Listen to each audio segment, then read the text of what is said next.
given the recording option. Yes, thank you. Let me share the screen.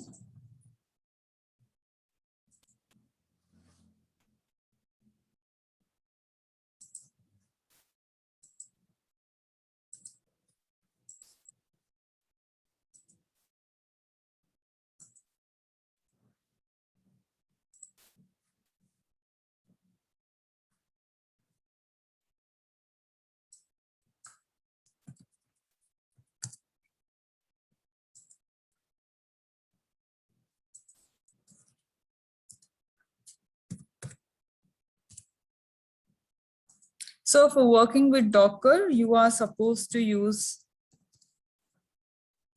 CentOS machine.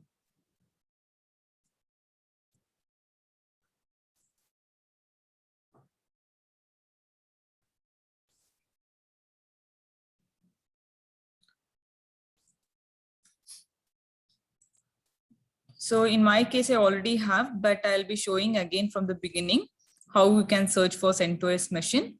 So you go to the AWS Management Console, search for an EC2 instance, and click on Launch Instance. So instead of searching here, you have to come to AWS Marketplace, which is you can see in the left. So by clicking on that, you can go here and search for CentOS, enter. And the first one you're supposed to choose here. CentOS 7 is the latest one. So you can choose that. And from here, the steps are as usual. So you will have to scroll down this bar and continue. And from here, the instance type you're going to choose, you're going to configure the instance. From here, the steps are normal. And review and launch. So you're supposed to choose your key pair and acknowledge and click on launch instance. Okay, but for now, I'm not going to launch any instance because in my case already I have an instance created yesterday. So I'll just cancel this. But in your case, you're supposed to search for a CentOS machine and create the CentOS machine. Don't forget to give the SSH configuration as from anywhere. So in the security group, make sure you choose the custom as anywhere here while launching the instance. So apart from that, nothing modifications are required here. So let me go back to the EC2 management console.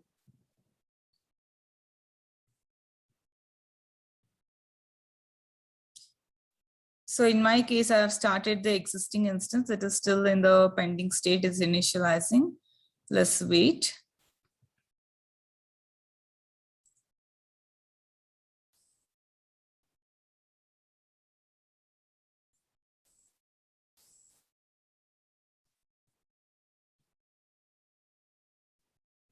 I think still it is not initialized. So it is taking time for, yeah, it is still initializing. So if the status check is still initializing also, it will take some time for connecting to the machines.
So by 25th, I'll try to make sure to complete the DevOps, and at least if not 25th in this particular week. If we are having sessions on weekends, then I think we can complete it by 28th as well. Ma'am, DevOps means what are the topics needs to be completed? And so in DevOps, I'll be covering this source code management tools like GitHub is already done. In containerization tools, Docker. So in every domain, like in every part of the automation, one tool I'm going to train. Like GitHub is done, Docker, Jenkins, Ansible, Kubernetes, and one monitoring tool also, I will show how to set that up, like Grafana. okay. So 6 tools to cover.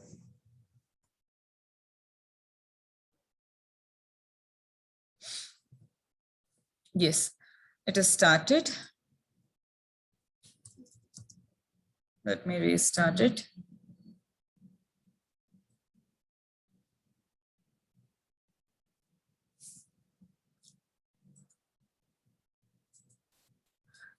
I think IP address would have got changed.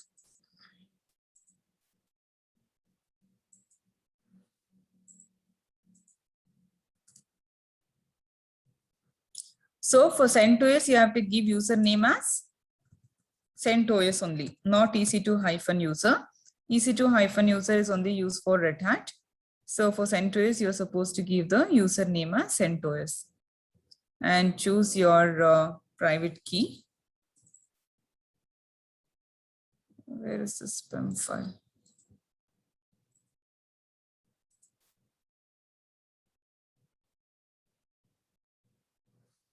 Yeah.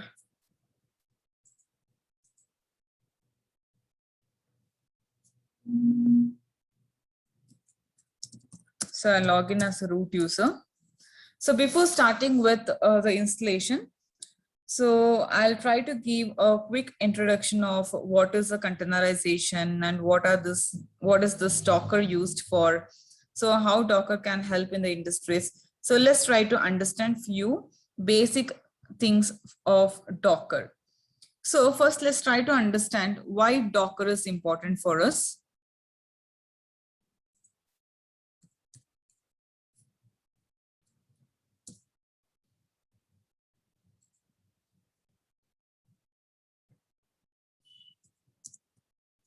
So first, let's try to understand why Docker. So let's consider you are a business person and you wanted to host your application onto the virtual machines, just like EC2 virtual machines. So in such a case, let's consider only one VM you have hosted, only one VM you have launched, and your application is running on one virtual machine. If there is too many user load that is falling onto the application, then obviously your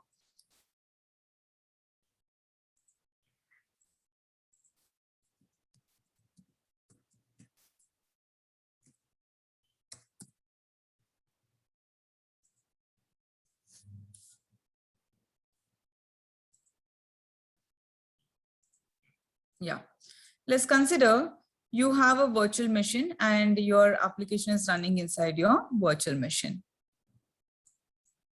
So if too many user load is falling onto the application, you know that there would be possibility where this application might crash. So it's better as a business person, you're going to launch one more virtual machine and you're going to run the same application again here on a different virtual machine. So that your assumption would be the user load would be distributed among different servers, right? This will be our assumption. So what if tomorrow your business is done? So still you will have to pay for the number of VMs that you have launched, right?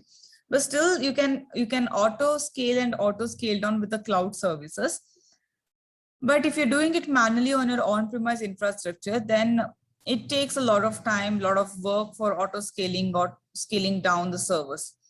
So, and also in order to maintain a better cost, so it's always recommended to use Docker. I'll tell what is the reason.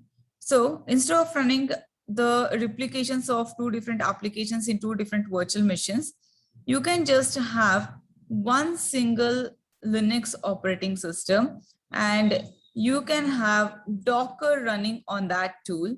And inside the Docker, you can run any number of containers, instance.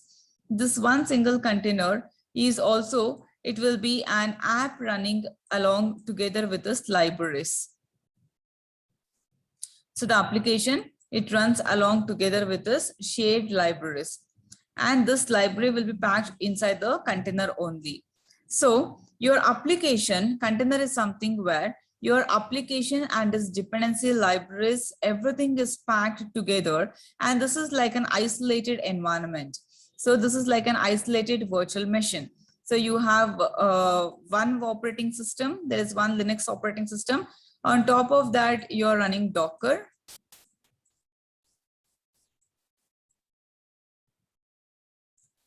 And inside Docker, you have containers.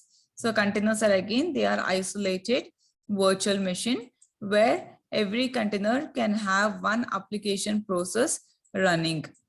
So for example, if I wanted to have SQL container, then I can create one SQL container here.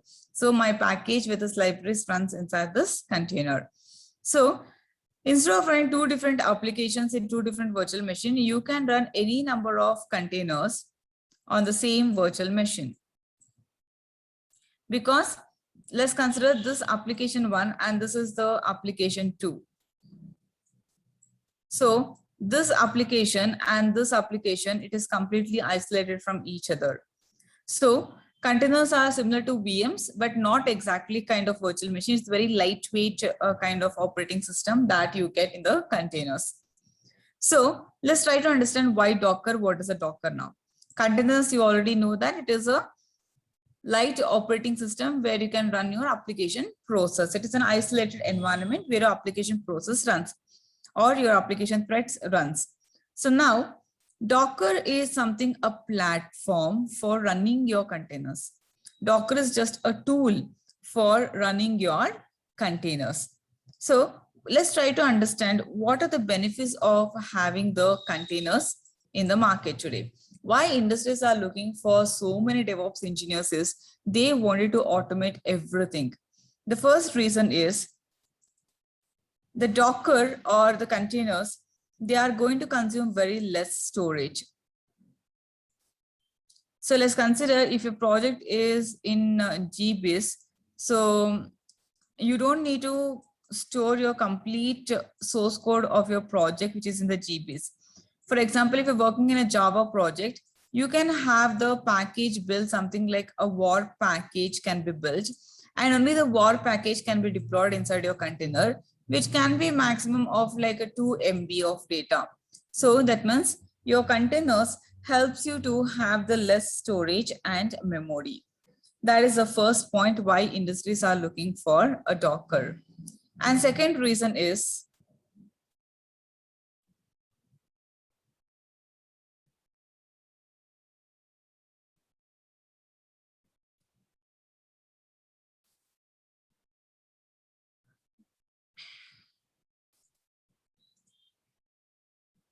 the first reason is it consumes less storage. So if your project is in GBs, it drastically reduces to MBs. So that since you're reducing the storage and memory part, you can run any number of applications on the same server, and obviously it is a cost effective. Second reason why industries are looking for this is it is cost effective because it is going to consume less storage and no additional maintenance is required in case of containers. When it comes to Kubernetes, I'll explain in detail again. So, and also the best advantage of using this Docker or containers is it is easy to ship from one machine to another machine. Easy to ship. So what does it mean? Let's consider we have two machines, like one is a developer machine and the other one is a tester's machine. Developer has developed some kind of application and you wanted to share that application package to the tester in order to test it. So obviously, developer to develop that application, he might have downloaded some additional configuration informations required. Maybe if it's a Java project, he might have downloaded the Java software. Yes, he might have set the environment variables for his Java software, or some plugins dependency he might have installed and everything. So when it gives the application package to the tester, tester doesn't have any software on his machine. It doesn't have any dependencies. It doesn't have any plugins that is required to run this particular application package. So obviously, tester has to reconfigure the machine just like how the developer machine looks like. Only then he will be able to test his projects. But now, if tester, in case if he misses one configuration also, his application will throw error, and he tells that your application has a lot of bugs or errors. That is a common issue that we were seeing earlier. But nowadays, what we are trying to do, we try packaging the libraries or dependencies, whatever that is required for your application, everything we pack together inside a container. So once the containers are built, we have something called as an image. Maybe let me just open my notes and show you this.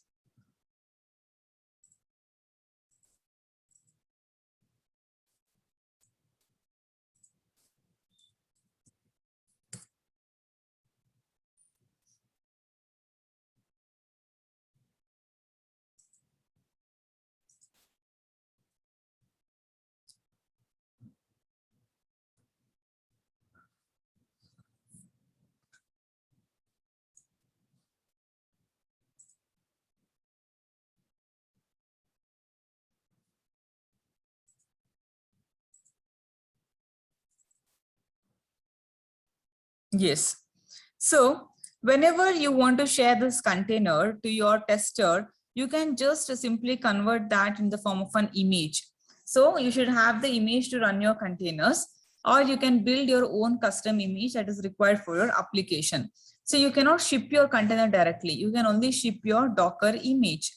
Okay. So image is nothing but the blueprint of your container. So whatever the packages that you have, whatever the plugins you have, everything will be in the form of a Docker image. That means like a blueprint of your virtual machine. So in the virtual machine as well, you take the snapshots, right? So, or Amazon machine image also is you're selecting, right? While launching EC2 instance, you're selecting Red Hat AMI or CentOS AMI.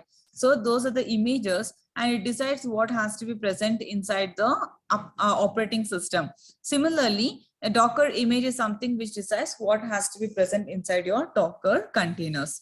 So we are going to share this particular image to tester, and tester, when he tries to build this image, he will get the same container. You don't need to do additional configuration. It's just like a ready-made food that you get. That is how it is easier to ship the application with the help of a Docker. The fourth advantage of using the Docker is there is no downtime. So what does this downtime means? Let's consider developers have implemented some new features. They have implemented some new features, and they want to roll out the new features into the production servers. In case like if you're using the virtual machine and if you're installing the application, in such a case, for the running application, you cannot roll out, right? You should always hold your application from accessing from the users. Maybe around like 1 hour or 2 hours, you tell your clients that this application will not be available because we are rolling out the new feature. Once the feature is rolled out, again, you will make sure that application is up and running. Whereas in case of Docker, without zero downtime, with zero downtime, you can easily deliver your new features to your client. So if, for example, if old feature is been used by the client, it doesn't even know when the new feature was deployed onto the application. That is how faster it is. I mean, with Docker, you can make sure that, for example, you have 2 containers serving the end users. So later on, you can create another 2 containers because it is very easier to scale up the containers, so that these 2 containers will be serving the end user, And once these 2 containers are created, they will just hold on these 2 containers, the rest 2 containers. And this 2 containers, the new set of 2 containers where the new feature has been rolled out will be served to the end users. This kind of deployment is what we call as a blue-green deployments. And this is what the market is looking for having a deployment process. So Docker has all these benefits, and that is why most of the industries like very famous gaming industries like PayPal and all, they started like Pokemon and all, they started using this containers concept at the very early days. So now what is Docker? Docker is an open source platform. It is completely for free. It's an open source platform which is used to run your containerized application. So you have understood, I hope you have understood what is a container now. So Docker is a platform for running your containerized applications. Ma'am, I have one question on containers. Containers Yes. contains what? It contains the feature or something else? Containers will have your application running. When we do with a hands-on, I will show what is a container, how you can create your image, everything from scratch I will show. But with the theory, anything that you have doubts? So what will be there inside containers and all, we'll see this later on in the hands-on part. So now let's try to install and download and install the Docker. So I've logged into my machine. You can just run yum install -y Docker. So in my case, it is already downloaded, so it should not show anything. So in your case, once you've logged in as a root user, make sure to run as yum install -y Docker, and your Docker packages will be installed. But once the Docker is installed, the status might not be up and running. The Docker will be installed as a service here. So you have to check system-ctl start Docker. You are supposed to run this. And then you are supposed to give system-ctl enable Docker. I hope you remember these commands during the Linux class.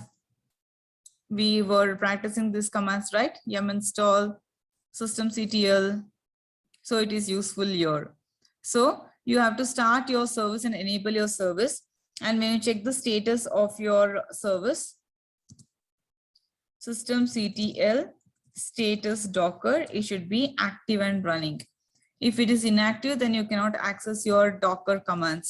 Make sure this particular service is active and running. So in simple, you can run Docker ps command in order to check if your Docker commands are running or not. So Docker ps is a command for checking all the running containers. I'll show it when it comes with a hands-on. Just to have a verification whether your Docker commands are running or not, you can just check with Docker ps command. I'll give 5 minutes of time. Maybe you can also install the same time. If you have any questions, then I can sort this out here only.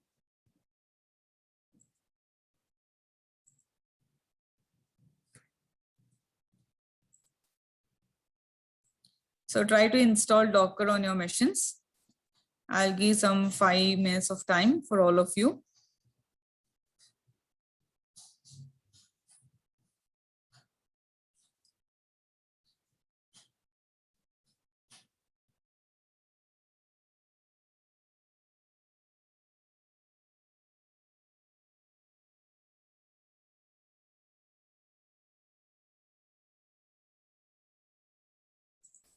So the commands also, I will write it down here for installation. First log in as a root user, sudo su-, then run yum install -y Docker, and then first launch the CentOS machine. I showed you, right, how to launch the CentOS machine. First launch the CentOS machine, then you install the Docker, then make sure your Docker service will be started and enabled. systemctl start Docker, systemctl enable Docker. So do till here and let me know once you're done.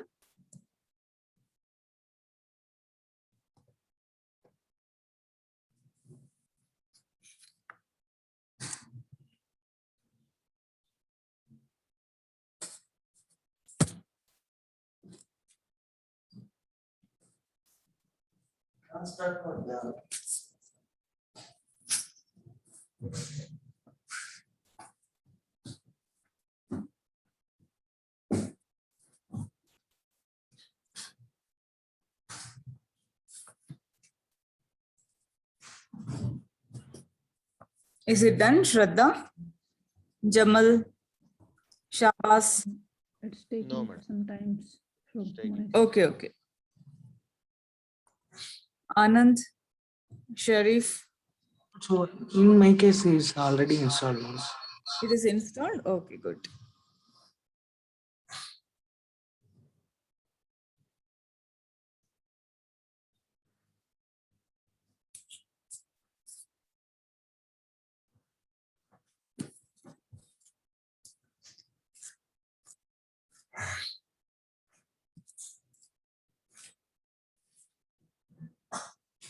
I think Yugandhar came.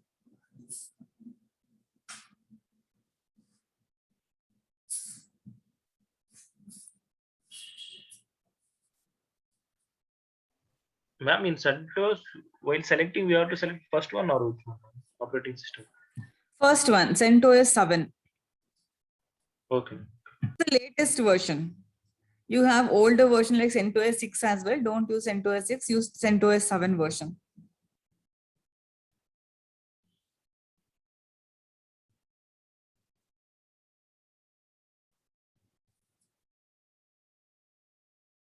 So please do it at the same time so that I can sort it out your doubts if you have or if you're stuck somewhere.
Excuse me, ma'am.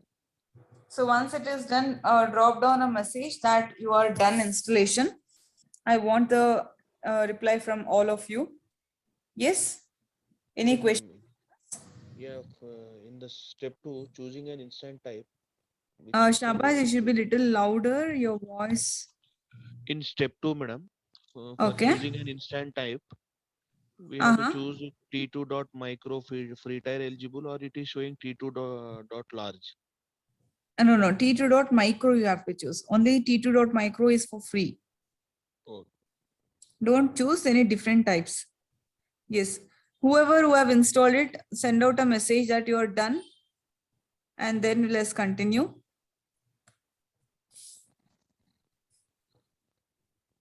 Ma'am, I'm unable to find the launch instance in AWS. You didn't find the launch instance option, go to EC2 option.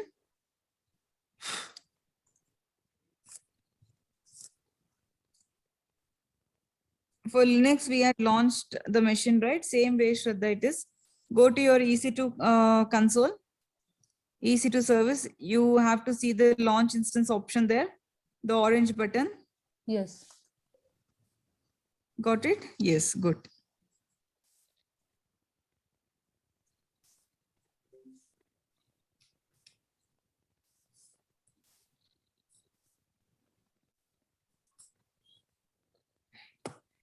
Jamal, is it done?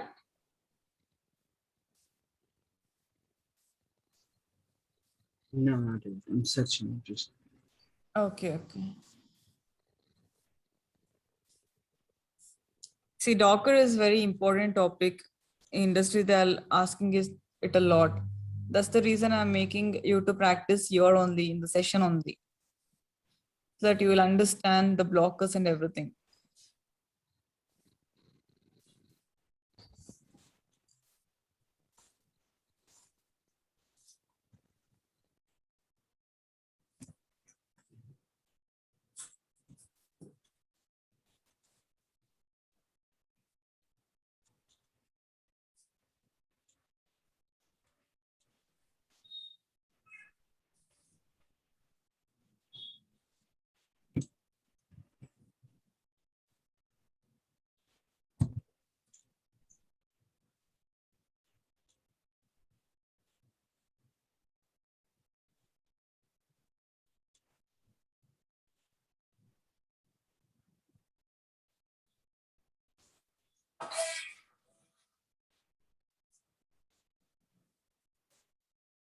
Ma'am, I have sharing my screen. Please, let's guide me. Yes, Shraddha, you can share your screen. Yeah.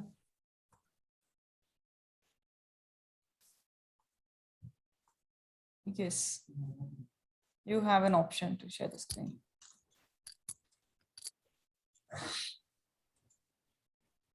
Yes, I'm in the. Yes, here in the left bar, choose AWS Marketplace. Okay. Yeah, now search for OS.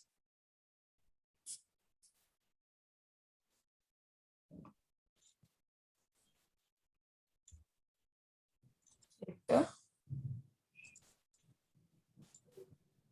Enter. Yeah. Yes, that is the first one. Select. Yes.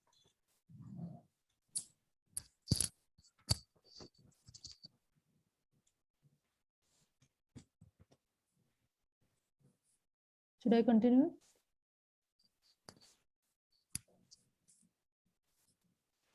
Yes, click on continue. Okay. Oh, it's the same way how we were launching the Red Hat machines and all. It's the same type of options. T2 micro. Yes.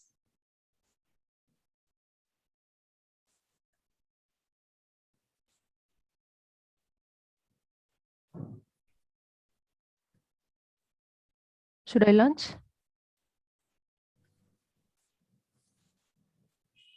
Yes, click on launch. Okay.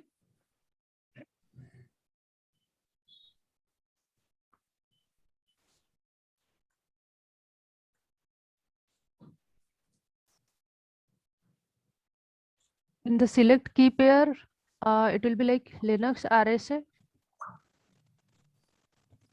You have to choose your key pair. So make sure which is your key pair.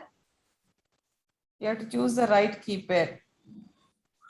You already have a key pair, right? Which you are working for Linux operating system. You can use the same key pair as well. How will verify that same key pair is there for Linux? No. You had launched a machine for practicing Linux also, right? Yes. So that time you have created a new key pair. That key pair name is Linux you had given. You can use the same key pair for launching 100 instances as well. So you Oh. use the same key pair. And why Linux names are twice here? Linux. In the drop down, why do you have the twice? Choose a drop down.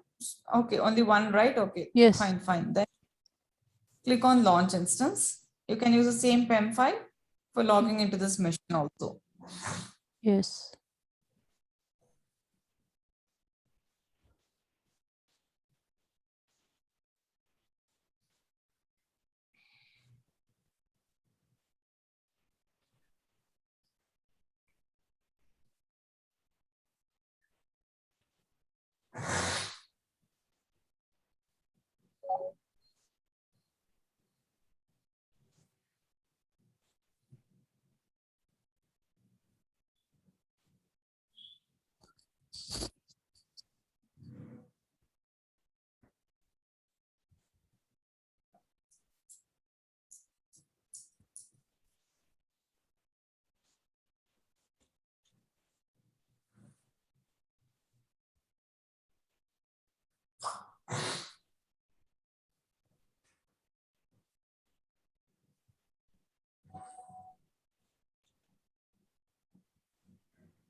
Ma'am, what happened now? While creating this instance, you didn't choose that anywhere. This one, ma'am, security. Shraddha, did you choose the security? No, ma'am. Click on view instances. Now also we can change that. No worries with that. Give me the control. Yeah, sure. This is the machine you launched, right? Yes. Let me name this as Docker. Make sure you delete your Linux machines. Don't keep everything.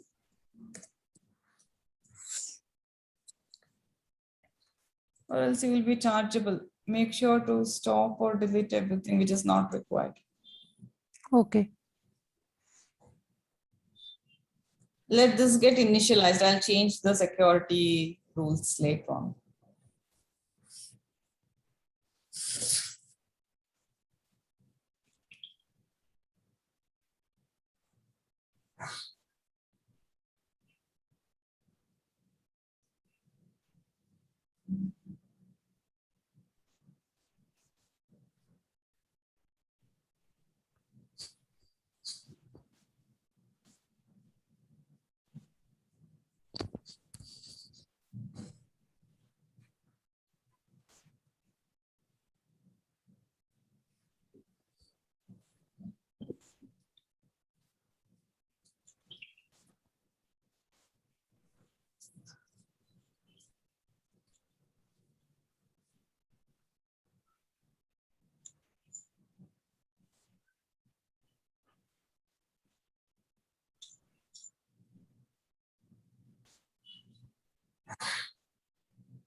It is still initializing.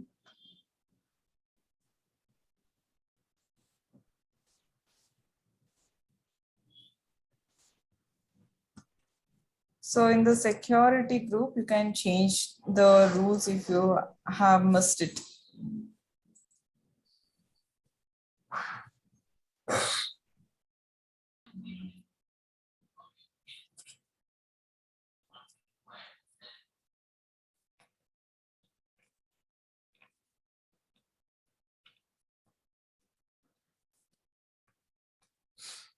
Yeah. So let's try to understand what are the stages of the containers. So as I told, Docker is a platform. Yesterday I was explaining, right? Docker is a platform to run this container.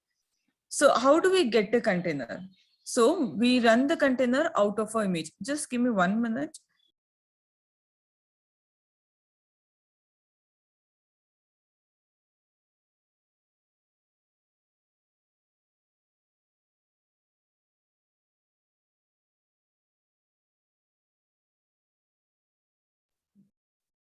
Yeah.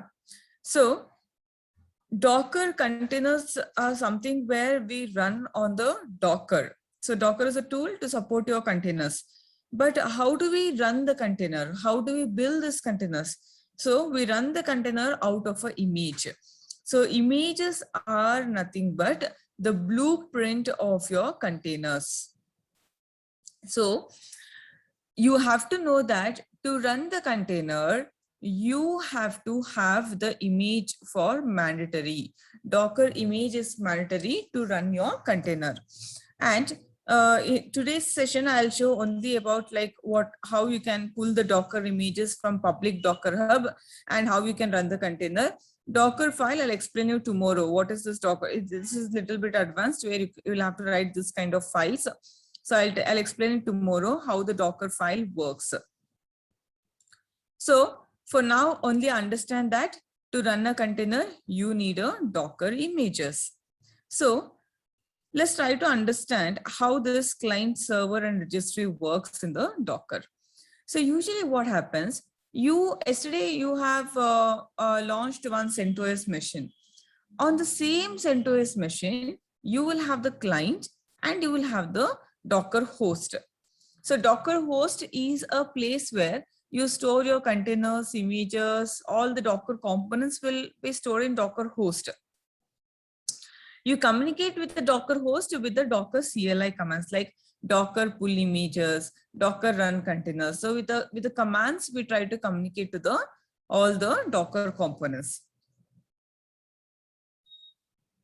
And here you can see there is a registry. Docker Hub or Docker Registry is a place where you are storing your images. It is similar to GitHub. So GitHub is a place where you're storing your project source code. But in the Docker Hub, you're storing only your Docker images. So the images which are responsible to run your container. So these Docker images, we are supposed to keep in the Docker Hub so that it is available for the team and anyone can pull the image on their local host. So if I go to the browser and type as dockerhub.com,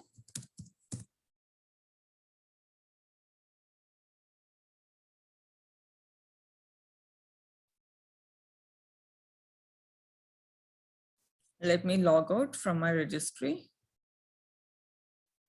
So in your case, once you give this dockerhub.com, you will have something, this page. You do not have any registry for now. So you can search any images from here. So all the images will be stored. For example, I will be showing with an example of Nginx. Nginx is something like an Apache web server.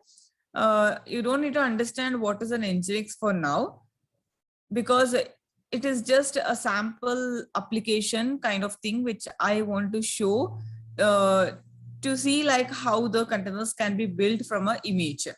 So you can see there are so many images. If I go to the official Nginx image, so there will be like the command like how to pull the Nginx image to your Docker client.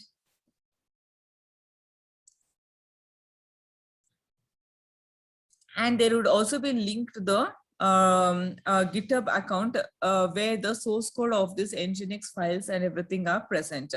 So this is a team where Nginx has been built. But for now, let's try to just see like how do I pull this image and how do I run the container. So that is what we'll try to understand in today's session. So let me log in.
So let's log in as a root user.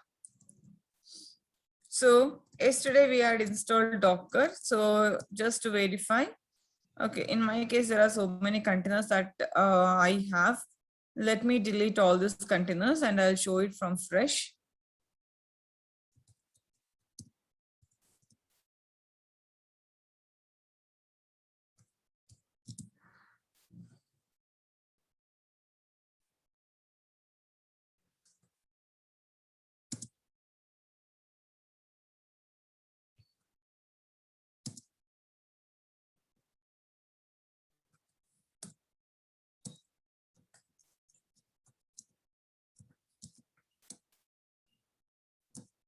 Okay.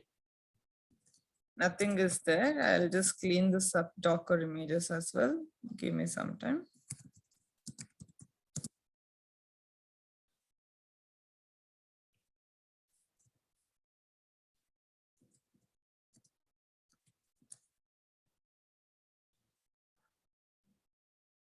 Fine. So for you, the machine will be empty, like you do not have any kind of images or you do not have any kind of containers. So now we know that to run any kind of application container or containerized application, you need the Docker image. That is mandatory, but you do not have any Docker image. So now let's try to pull the Docker image from the Docker Hub account. For example, if I go to this Nginx, you have this Docker pull Nginx. So you can directly copy this command, or you can, if you can type this, you can also type. So Docker image pull also you can use, or directly you can use Docker pull as well. And I will give us Nginx. But usually if you run this without tag, it will not get pulled. So tags are nothing but, you also already know in the Git you have learned, tags are the release versions, right? So you're supposed to give the tags as well. So if you just scroll down, you will have the tag sections here.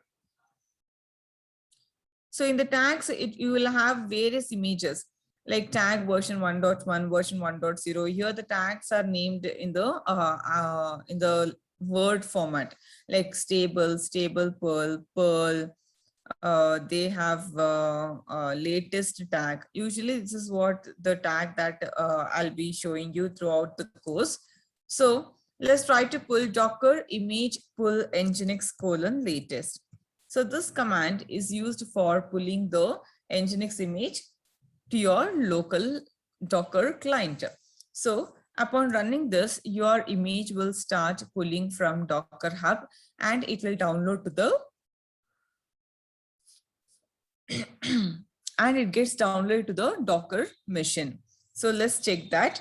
So now, how do you check that if your images are pulled or not? You can verify with Docker images. So you can see that Nginx, the latest tag has been pulled to my Docker client. Or you can use Docker image ls as well to list the images. Either Docker images also runs fine, or Docker image ls also works fine. So here you can see that my Nginx :latest, that is, we have the image ID and it shows when it was created. And also it shows what is the MB of this image. So you can see all my images are very lightweight. So that's the reason why companies, they wanted to use the Docker containers. So now I have my images. Now let's see how do we run our container by using this image. We know that we wanted the image to run our container. So you can check if you have running containers or not with the help of Docker ps command. So I do not have any containers for now. So to create a container out of this image, Nginx latest tag, so I can use the command Docker run -itd. -itd is nothing but interactive detached mode. Since we will have to log in inside the container, I wanted to talk to the container in an interactive way. So I'm giving -it. And D is nothing but detached process. So if you do not run with a -d, what happens? Your container logs will get generated on the terminal only. Then once you do Control-C, your container also will get shut down, or it will get stopped, or it will get exited. So that's the reason I am telling to run the container process in the backend, in the background. And I can give the name for my container, like a name Nginx. And I've given the name for the container. So this container has to be created out of some image. So what's the image I'll have to use? That is Nginx :latest. So Docker run -itd -name, your container name and the image name. So if I just run this, there should be some ID that got created. Let me check if the Docker container is created or not with the help of Docker PS command. You can see that Docker container is up and running. Let me little bit minimize and run this Docker PS command. Yeah, it will show it in single line. So you can see that container ID is there, image is there, and some kind of command entry point. I'll tell you what is this later on. And we have when it was created and it shows up 15 seconds ago. And this Docker container port 80 is open. I'll tell why this port is open, because someone already have defined in the image, in the Nginx image, someone who built that image already have defined to make that communicate over the port 80. So this we'll see how we can expose the port when we write our own custom Docker file. So, and we have this image from where we have built this container. I hope this is clear. So we have our container. So this is a application that we are running, but you cannot access this from outside the internet. I'll tell why. So usually the architecture is something it looks like.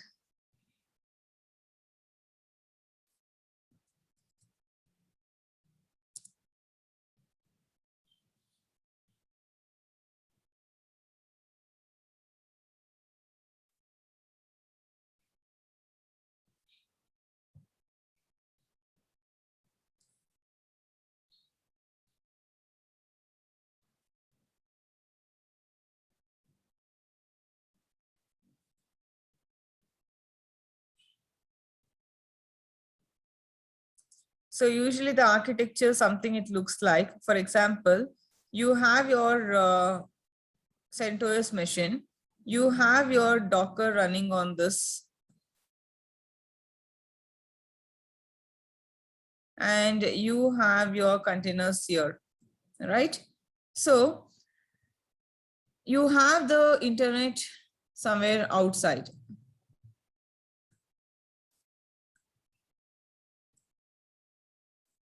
So now your containers, it has to communicate to the internet, but it has to bypass over your host machine, right? To communicate over the internet, your container has to bypass through the host machine. But here what happens, your container is isolated. Yeah, yesterday I told that your containers are isolated environment. So that's the reason it is completely blocked from the host machine. Host machine is your CentOS machine. So for CentOS machine, this container will not be available. I mean, the internet is bypassing over the CentOS machine, but this container is not, it's completely isolated from the host machine. So from the internet, if you are trying to access this containerized application, it will not get exposed. Even though we have exposed the container port 80, but through the host, it cannot directly communicate to your containers. That's the reason why we do port mapping here. Port mapping means you map your container port 8080 with your host port. Like for example, on the host machine, I want to map with the port 8080. So what happens whenever I want to communicate from the internet, my internet, whatever the request I'm asking, it communicates over the port 8080, and then it bypasses to the port 80 to communicate to the container, because there is a communication, because since I have done the port mapping from my containerized application to my host machine on the CentOS. Is this topic clear? Yeah. Ma'am, can you please explain again? Yeah. So usually what happens, your container,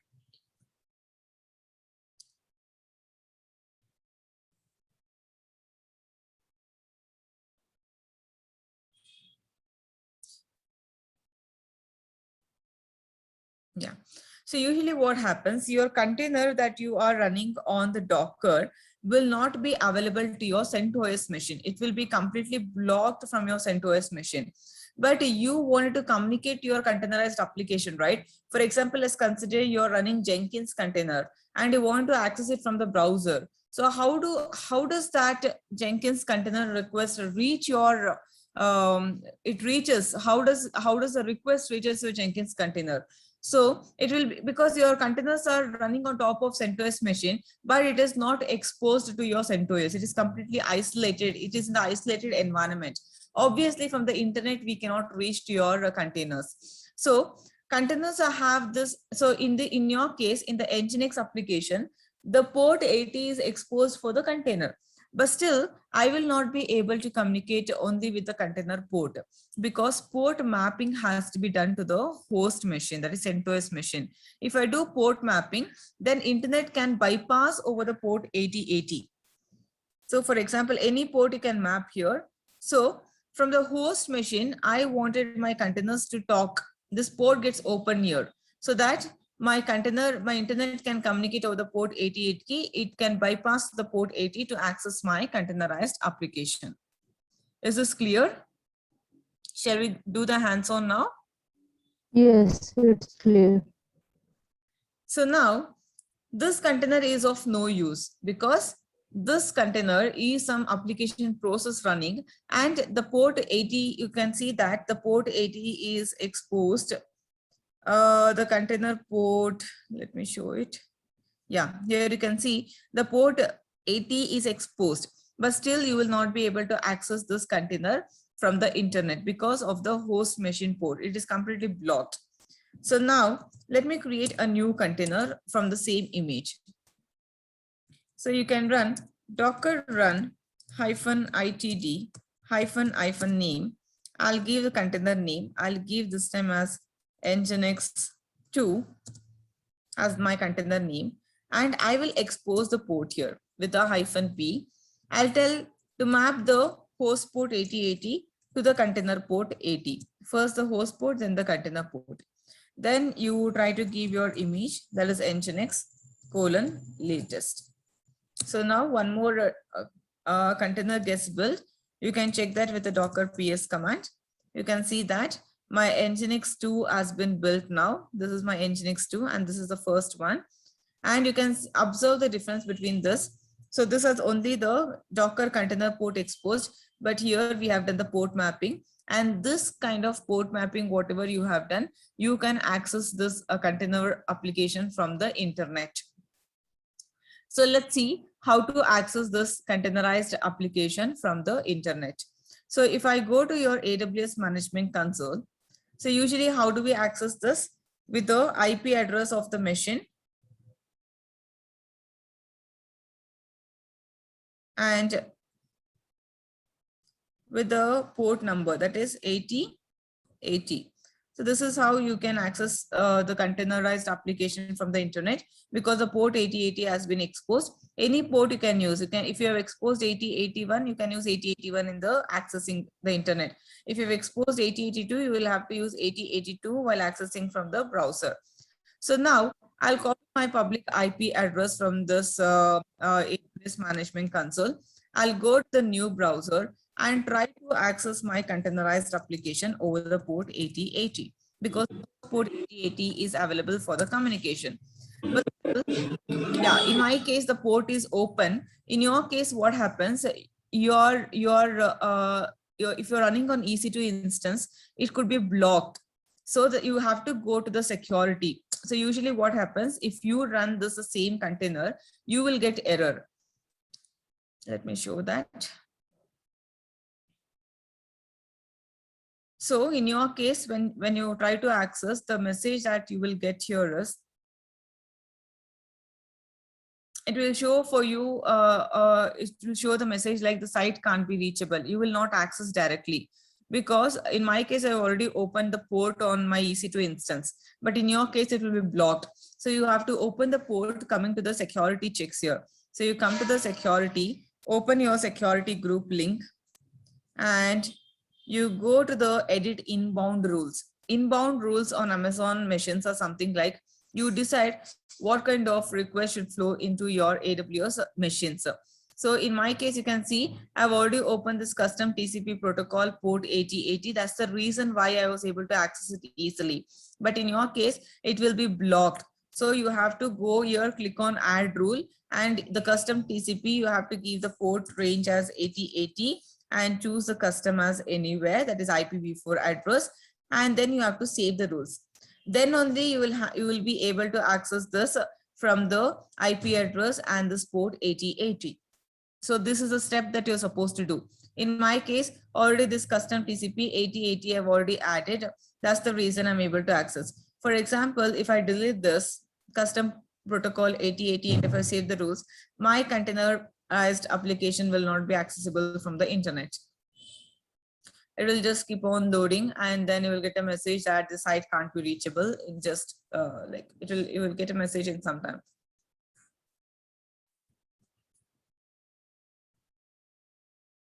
Let me show it in the new tab. Yes, you can see, I think it is not yet blocked. Let me check.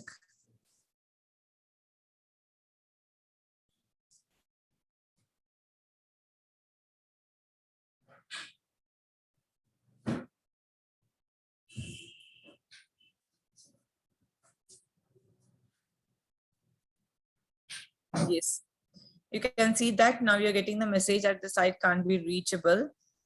Even if I reload this page, you have to get the same message because this particular port has been blocked on your EC2 instance. So that's the reason you are supposed to add the rule, add the custom TCP protocol as port 8080 and choose a custom as anywhere and save the rules. So once the rules are saved, once you refresh this, again, you will be able to access your application. That is how it works on the EC2 instances. It's just like a firewall. Security is something like a firewall. So security group is like a firewall. You will have to see what kind of ports can be opened, what kind of request should flow, what kind of response should be sent back. So these things you can decide in the inbound rules here. Is this clear? How can we access our containerized application? First, you pull the image and run your container, and you can access your containerized application using the localhost port I've just given in general format, but this will be your IP address instead of localhost and the port that you are exposing. Is this clear? How can we access our containerized application? Yes or no? Yes, ma'am. Shraddha, Jamal, Yes, it's clear. Shabaz, I think is not there today. Sharif, Yes, ma'am, it's clear.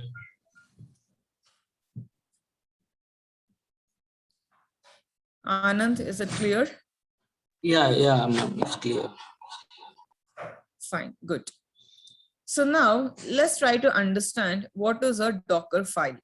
So till now, I was trying to pull the image that someone else has already built. So someone already kept this ready-made image in the Docker Hub. So I just directly pulled the image from the Docker Hub and I started my container. Only 2 stages. But in the organization, being as a DevOps engineer, you're supposed to write the Docker file. Docker file is something that you create the custom image. You build your own images with the help of a Docker file. You don't want to use someone else's image. You have to write your own custom images. So Docker file is something that you pass your instructions, what has to be present inside your container. For example, let me tell you in this way. Once I run my container, I want some folders, I want some packages to be already present inside my container.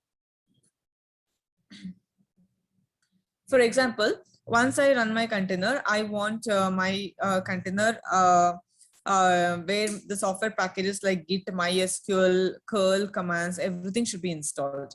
But I don't want to log in inside my containers and I don't want to install it separately on every container. I don't want to do that.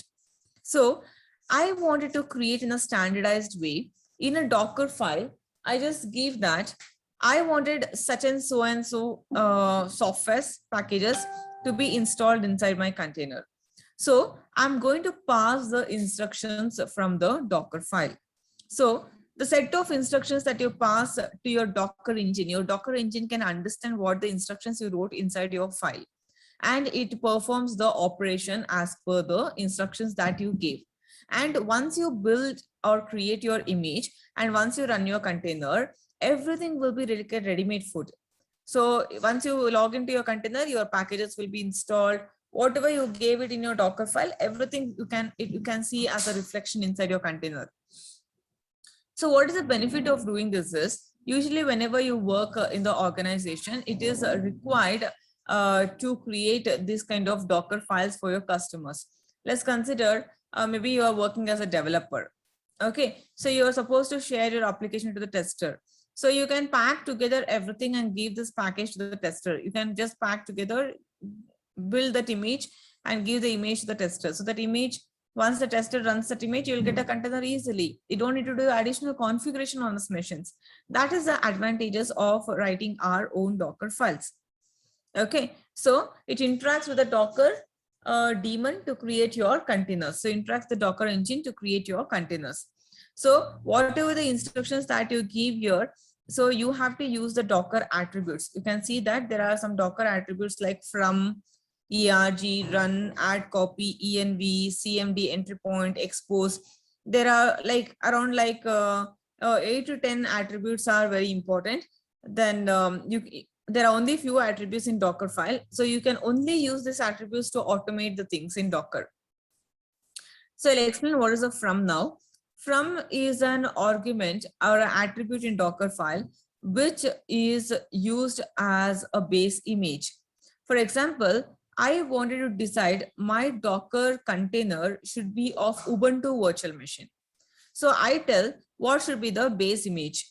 Base image means what kind of machine should be my containers. Or if you're running the Jenkins application, for Jenkins application, Java is mandatory. Without Java, your Jenkins will not run. So I will tell from as a JDK version some 1.8.0 something. So base image is something which can be anything. It can be a virtual machine. It can be some software packages running on some other virtual machine. So the base image, it will just directly pull from the Docker Hub account. So, and the base image from is a mandatory keyword that you will have to use in every Docker file. It is a mandatory thing. And you have this ARG, that is an argument. Argument is something like you have the variables and the version. Maybe when we start with a hands-on, I'll show how to write this Docker file. I'll explain this again. So ARG is nothing but the arguments. For example, let's consider I want to pass some versions like a key value pair. I define some variable. The variable is assigned with a value. I can use that value somewhere in my Docker file instead of using I can use that variable somewhere in my Docker file. And you have this run attribute. Run attribute, you can see here, run attribute, I'm running some kind of Ubuntu commands here. apt-get update, apt-get install packages. So if it is a CentOS or Red Hat, you are trying to use yum as a package manager. You already know, you learned the Linux. Whereas in the Ubuntu is a different Linux flavor machine. In Ubuntu, you're supposed to use apt-get as a package manager. So if you wanted to install anything, you have to use apt-get. And this run attribute is used whenever you wanted to run some Linux commands inside your Docker container, you pass all those things with a run attribute. So that once you start your container, you will have your curl packages installed. You will have your folders that you created with them mkdir. Those folders will be already present inside your container. So that whenever you use your image and run 100 containers, in all 100 containers, you will have this folders built. You have this packages installed. So everything will be like a ready-made because you wrote once you automated this, and whenever you run your containers, every container will have the same reflection. And this add and copy is something. For example, you have some files or text files or some configuration files on your host machine. You wanted to copy those files inside your container. So in such a case, you can use add or copy. And you can define some environment variables for your containers. So let's see that later on, like how you can create your environment variables and all. And you can also execute some instructions like command, entry point you can use. So CMD is something, for example, let's consider inside my container, there is a Python script. I wanted to run Python script. So that time you can use either CMD or entry point. With the Python commands, I can run your script. So command and run both can be used as a similar purpose, but CMD is something after the container is built, it will start executing. Run is during the container build.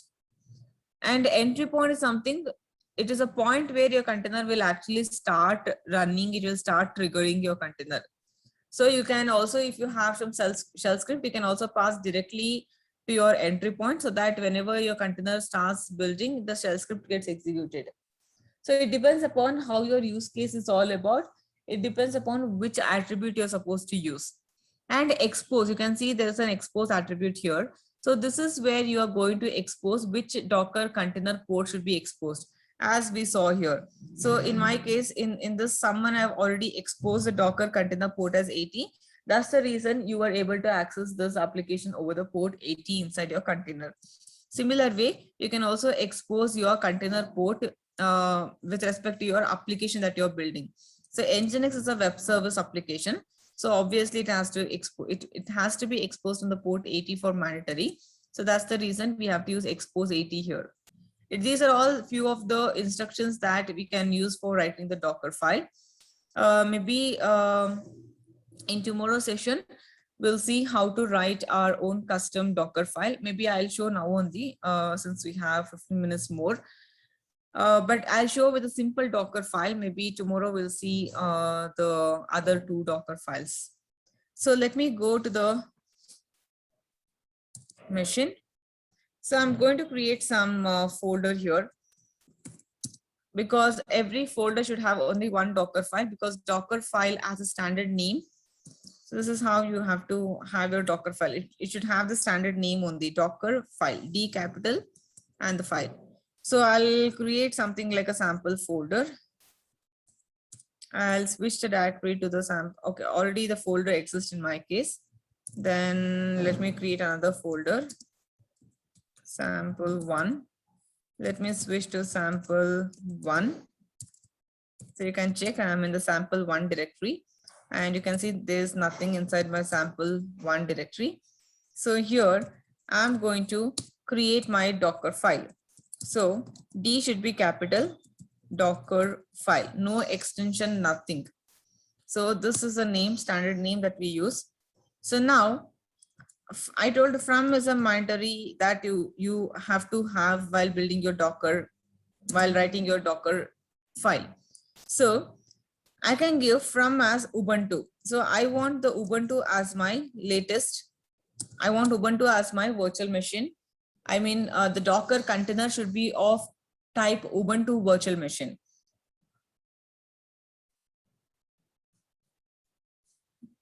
So I define from Ubuntu latest. So once my Ubuntu virtual machine is ready, I want to run some attributes. Maybe I want to update my Ubuntu image with apt-get update this way. If I wanted to pass one more command, additional command to my run attribute here, I can do ampersand, and I can pass, maybe if I want to install some software packages like Git. So I can run apt-get install -y git. If I want to install one more package like curl, I can install curl. So you can install anything. And if I want to create some directories, maybe I want to create a directory under home folder. Under home folder, I want to create a directory called as dummy. So whatever the instructions that you pass from the Docker file, everything should be created. So let me save this. And I have my Docker file. So from Docker file, you're supposed to build your image. See, from Docker file, when you build your Docker file, you get your image. When you run your image, you get your container. So I'm supposed to build this Docker file first to get your Docker images. So I will just write as Docker build. I'll give some tag name. I'll just give this as sample as a tag name with the version I have to give. I'll give the image name as sample version 1.0. I have to tell Docker daemon, where is my Docker file present? I will tell it is present in the current working directory. So this is the command that we use for building your own custom image. So in the Docker file, we have written instructions, what the image should contain, and we are building the image with a Docker build -t and some image name, then dot. So this will start building my Docker image. You can see it is updating the Ubuntu packages with the apt-get update. Now it should install all the git curl packages, whatever I have given. And later on, it has to create some home folder. See, whatever the instructions that you're passing, everything is created as a separate step. So because I wrote this is step 3 and step 2 was something to install and upgrade the software packages. So you can see step 2 is executed here. My commands are executed. Step 1, it has pulled the Ubuntu image. So all the things are executed as a different step on my Docker client. And you can see that it is telling successfully build this particular image. So now let me check that by running Docker images. You can see sample image is built. Sample version 1.0 tag. Some image ID is generated and it is built 37 seconds ago and it is 206 MB. So this is how like you can build your own custom image with the help of your Docker file. Is this clear? Shraddha? Yes, ma'am, it's clear, but You have to practice a little bit on We this. have to practice. Yeah. Yes. You have to practice a little bit on this, then you will understand this clearly. So once you have this image, just like normal, you can run your containers with a Docker run -id -name, your container name. I'll just give as my container name as sample1 and the image name. So my image name is sample version 1.0 is the tag. So my container will be built. If I run Docker ps command, you can see that my sample container is built. So you can see it is up and running 2 seconds ago. But this is something, this container is not running, is not having any real-time process. It is just an Ubuntu virtual machine. So now let me log into the container. So because I have to verify, right? Because I gave in the Docker file to install the Git package, to install the curl package, and I created some directories called dummy folder. So I have to verify all those things, right? So I'll try to log in inside the container. For that, you need the container ID. So I'm copying the container ID. And let me log into the container with a Docker exec, that is execute -it, that is interactive, container ID, and a bash command, which is a shell type. So now you can see I have logged in inside my container. Root at the rate of your container ID is there. So now here in the home folder, if I go to the home folder, there should be dummy folder. See, Docker container has a dummy folder. That means whatever the instructions that you passed in your Docker file, everything should be there here. And if I check a git -version, so your git should be package should be installed. See, it is present. So curl -version, your curl package should be installed. See, curl also has been installed. So that means Docker file is something, it is a set of instructions that you give to your Docker engine, and your Docker engine follows those instructions to create your containers. To build it first, you can build your custom image and create the containers from the images. So Docker build is basically used to write our own custom images, to build our own custom images. Is this clear? Is this clear? Yes, ma'am, it's clear. Good. So practice this a little bit, like today, at least spend 1 hour in practicing this. Maybe you can get a few more questions or doubts while practicing yourself. So maybe let me know if you're stuck at some point, then I can help you out. So tomorrow we'll see a few more Docker files and we'll see how to run our, like we'll work with few more Docker attributes. So tomorrow we'll continue the topic again. Okay. So practice this a little more. And I think Shahbaz is not there for the session. Please share him the recordings as well, because today's session is important. You have to know how to build your custom Docker images. So from now onwards, your DevOps training will be a little bit like advanced. So you have to be a little bit faster in understanding the concepts clearly. I mean, it is not like the Linux trainings. It is completely advanced topics that we are going to see now. So you should be a little bit quicker to understand the things. If you don't understand, please tell me so that I can repeat in the same session. Because if you don't understand the current session, then the next sessions is very difficult to understand. That's the reason. And practicing is very important when the DevOps sessions have started. So practice it so that you don't miss any topics. Because even if you don't practice, you can understand now, but later on you will forget how to operate with that. So practice a lot on this. So that is all I can say.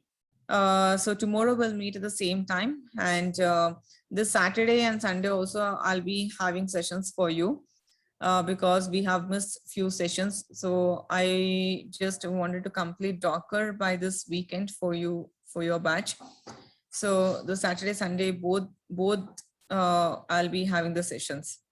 So let's wind up the class for now, and we'll catch up tomorrow, and we'll see with few more Docker files, and we'll see like how to work with few more Docker attributes. Is it fine? Yes, ma'am. Thank you so much. Okay, thank you. Bye-bye. Okay. Fine.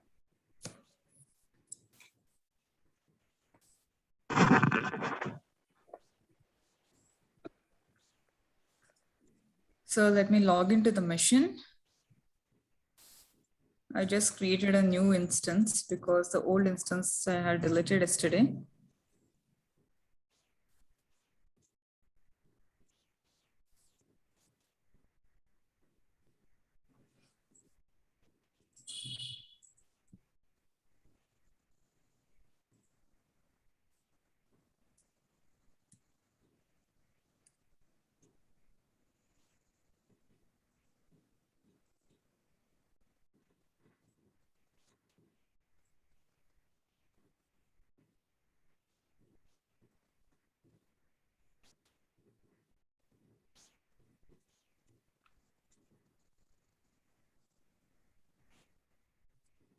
So let me log in as a root user. I do not have Docker installed because it is just a new instance. Let me quickly install Docker on this.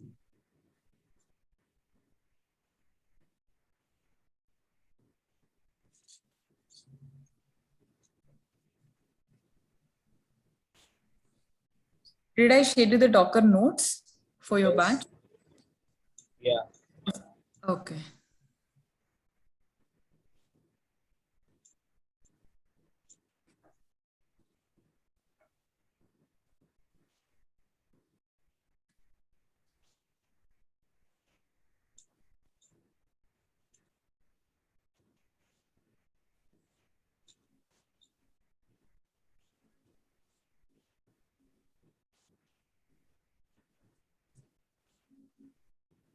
Yeah. So let me start the service and enable the Docker.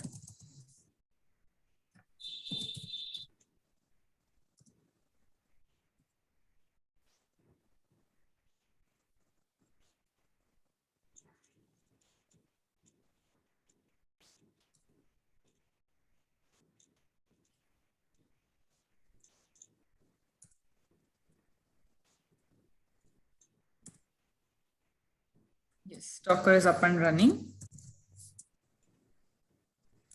So let me create a sample directory.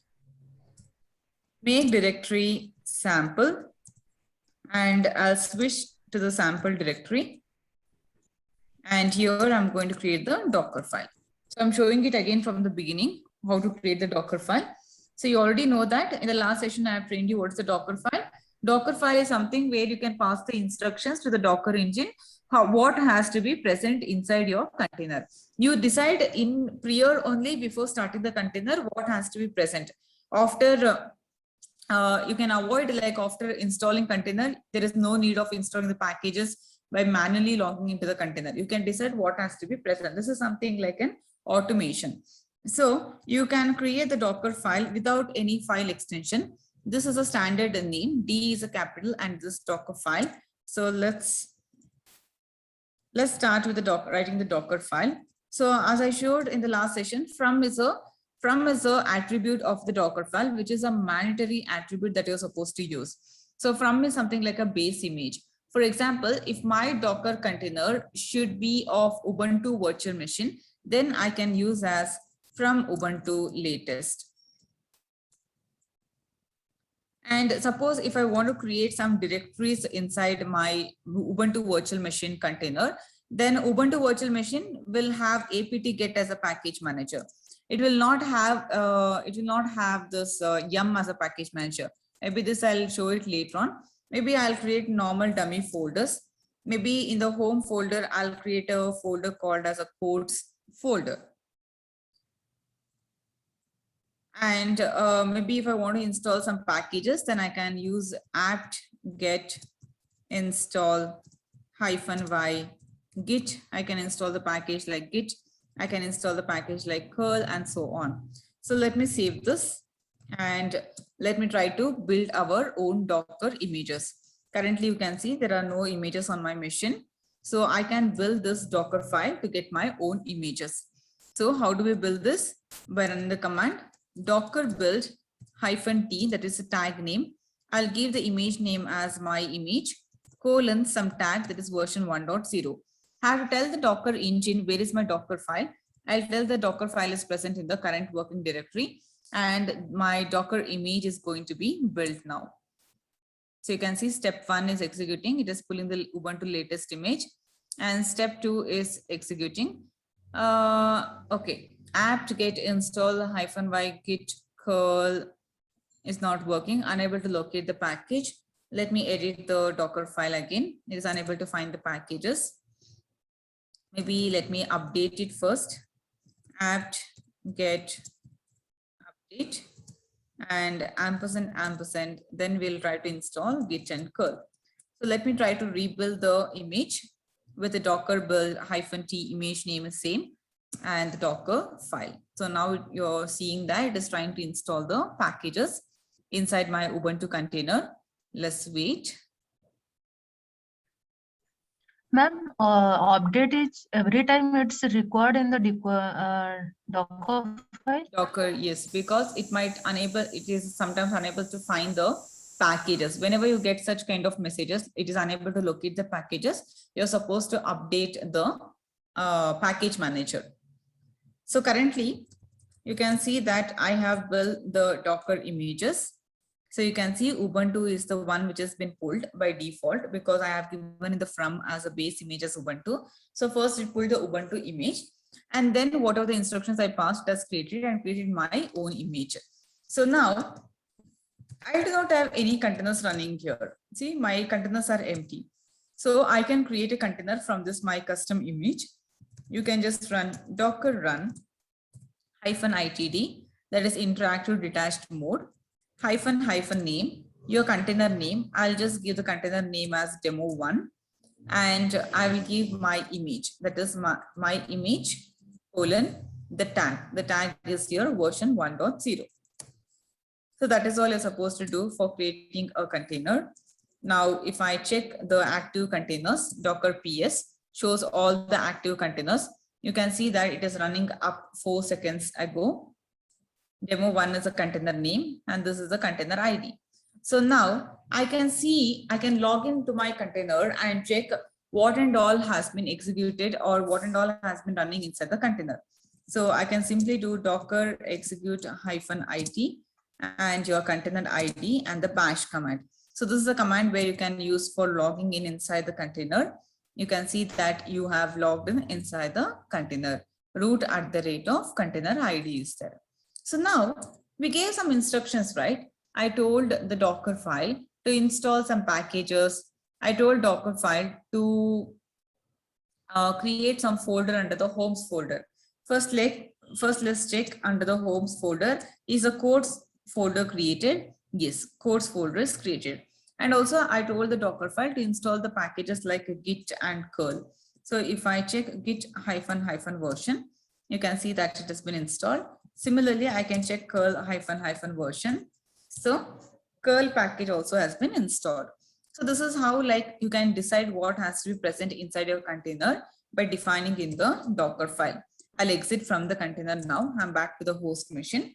So now I'll show with few more attributes like how you can write your environment variables and all. Let me go back to the Docker file. So here, you can also mention the label as well. Label means, for example, who is the creator of this. So I'll just give like creator as my name.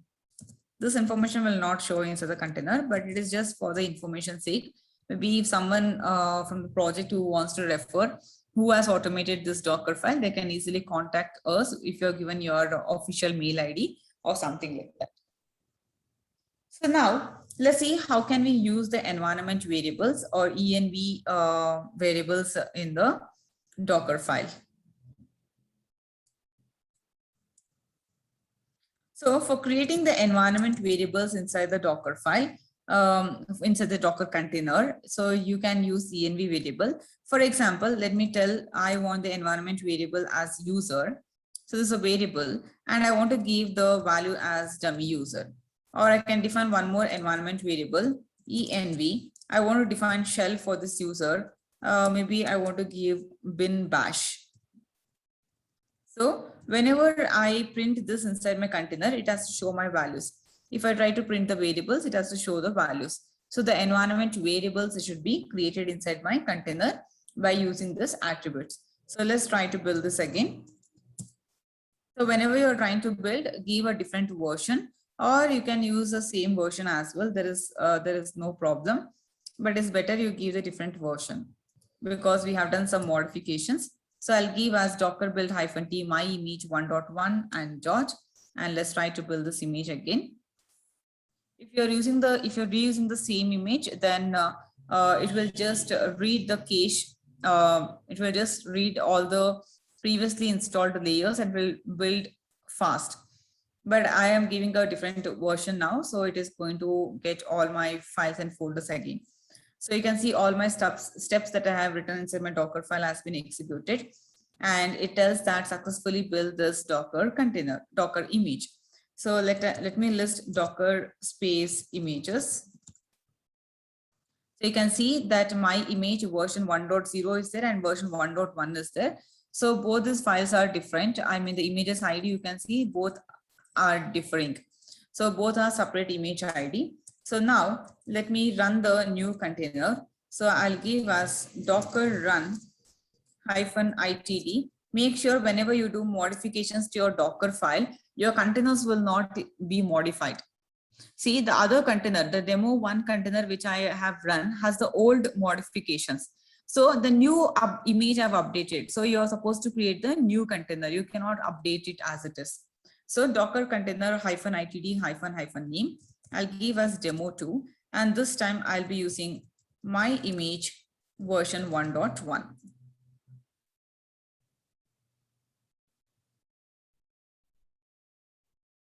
Unable to find my image. Okay, because I missed the colon. Okay, now my container is created. Let me run docker ps command, and demo2 container also has been created. So now let's log into the demo2 container and see what and all the instructions I have passed from the Docker file. Is it present or not? So I can just do docker exec -it for execution. I'll copy this container ID and the bash command. So you have logged into the demo2 container right now. So now let me check the home folder. cd2 home folder, there should be codes folder here. Yes, git and curl version should be there because I've installed both the packages in the new container. Curl ---- version. And also on top of this, we created some environment variables. So I can print those environments variable with the echo command in the Linux. Echo $of the user this was the environment variable I had created. So it prints as a dummy user. The same thing I had passed inside my Docker file as well. For example, if I want to print another environment variable, that is shell I have created. So if I want to print that, it shows as bin bash. That means my environment variables also are created. So this is how simple to build your own custom Docker images. So let's work with the Nginx container, how to build our own Nginx image. So in the first session, if you remember, we have pulled the Nginx image from the Docker Hub account. So in this session, let us see how to write our own Nginx image. So you cannot use the same folder for creating another Docker file. So you will have to use different, because this Docker engine searches with a standard name. So if you have another Docker file, the same name, then with a different name, it doesn't read the Docker file. So let me create a directory called as Nginx. I'll switch to the directory called as Nginx. So here I'm going to create the Docker file. So here I'll consider from as the Ubuntu, from as a base image, that is Ubuntu latest. That means my container will be of Ubuntu virtual machine. And I have to install Nginx here. So before that, what I'm supposed to do? I have to get, yes? What I'm supposed to do? Update, then install. What's the command for installing? I have to get install -y, good. Nginx is my package name that I'm supposed to install. So now this packages will be installed. And also Nginx is a real-time application process. So I want to expose, I'm using expose attribute here. I will tell expose the container port 80. That is how you were able to see in the first session I was showing, right? How we are doing port mapping from container port to the host port, because we have already defined in the Docker file. Someone defined in the Docker file that port 80 should be exposed. So that's the reason it was trying to expose that. So I'm just trying to give here as expose 80. So that the container will be exposed on the port 80. And this Nginx is a real-time application process. So once I install Docker, I'm starting the service and enabling the service, right? So Nginx is also like a service. It is running as a service. So I'll have to run this Nginx service in the backend, in the foreground process. So I'll just use CMD for this. That is command attribute. And within double quotes, I can give Nginx command. And every command arguments that you pass will be defined within double quotes here. And I can give as like daemon off. So this will make sure to run my Nginx as a daemon process. So let me save this. And let me build the image. So what's the command for building the image? Docker build -itd. No, -t just for the tag for image building. I'll give us Nginx as the image name, and what should be given? The tag version name dot to indicate where is the Docker file.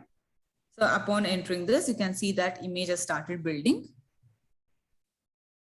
Practice it after the session is done. Please practice all this, because Docker, when you move on, it will be a little bit advanced.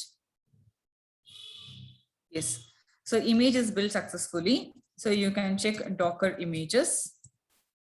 So you can see that my Nginx version 1.0 image has been built. So now my Nginx image is built, but we do not have a container created from this image. So let's create a container. Docker, yes, tell me the command. Docker run -itd -name. The container name has to be given.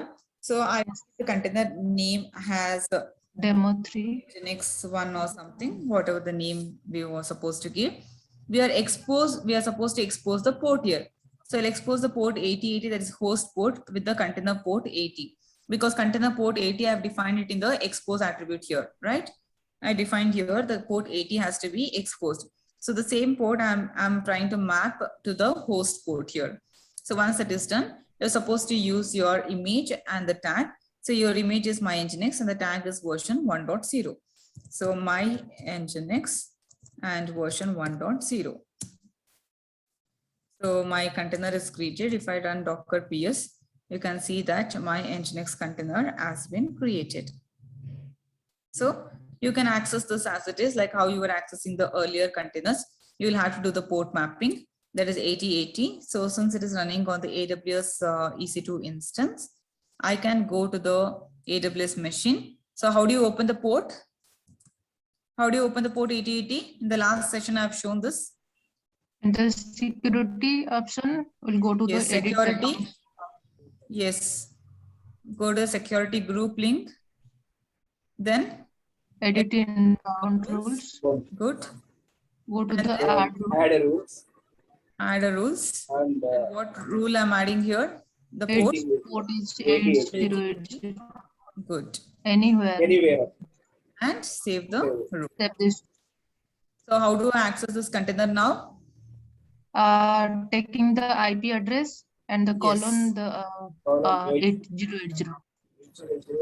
So your IP address and the host port. So we have done the port mapping here, right? So I am telling the Docker daemon that my container should be exposed on the host port 8080. So via 8080, I should be able to communicate to the container. So you can see that it is showing the same message that welcome to Nginx. So this is how like you can build your custom images.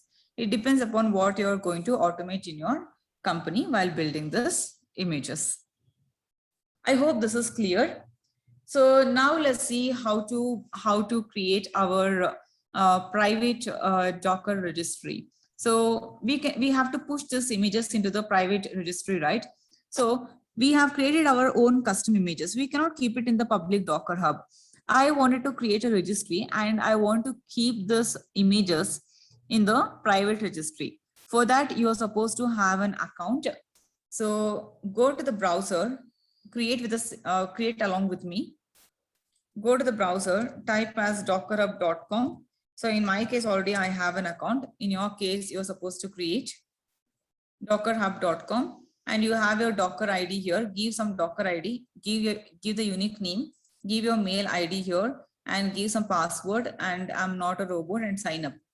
So in my case, it's already there. So I'm not going to do it again. So in your case, let me know if you're facing any issues. I'll give 10 minutes time. So create this account. Go to dockerhub.com and give your mail ID, your username, mail ID and password. And I'm not a robot and click on sign up. A verification link will be shared to your mail ID and you're supposed to verify that from that link. So if you're facing any issues, let me know. Create the account. I'll give 5 minutes or 10 minutes of time to create this.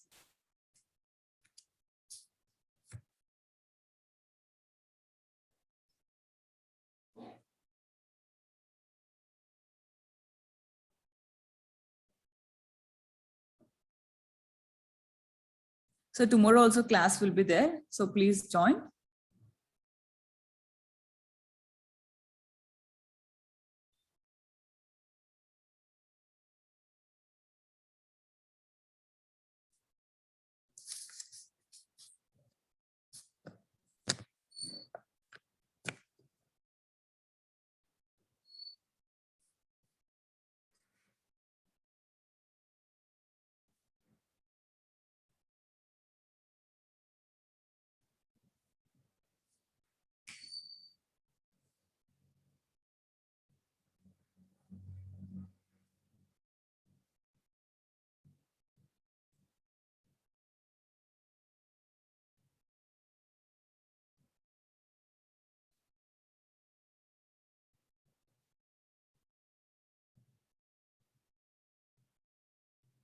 Let me know once you are done. So drop me a message once you're done in the chat that you're done.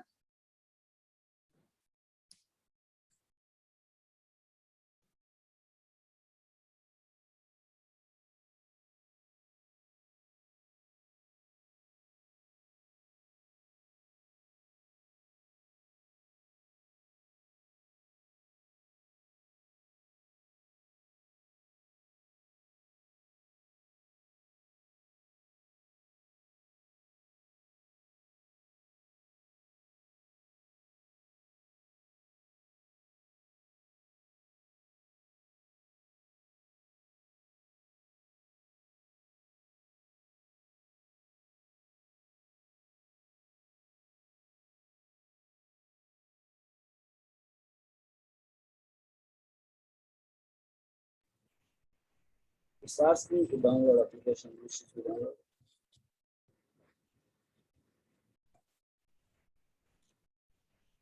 Yes, Jamal, what is the question? To download the start application. When we verify it. Jamal, your voice is not clear. It's asking to download the application. That you have to download when we verify it. No, don't download it. Just create an account. It's done. Go to dockerhub.com and give your mail ID and so on and click on sign up. That's all. It's a web thing. Don't download anything. Yeah, it's done. It's done? Yeah. Good.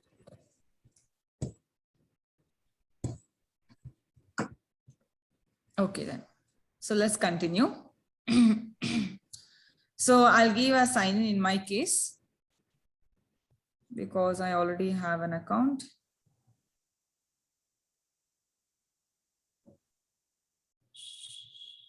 Let me delete the old images that I have.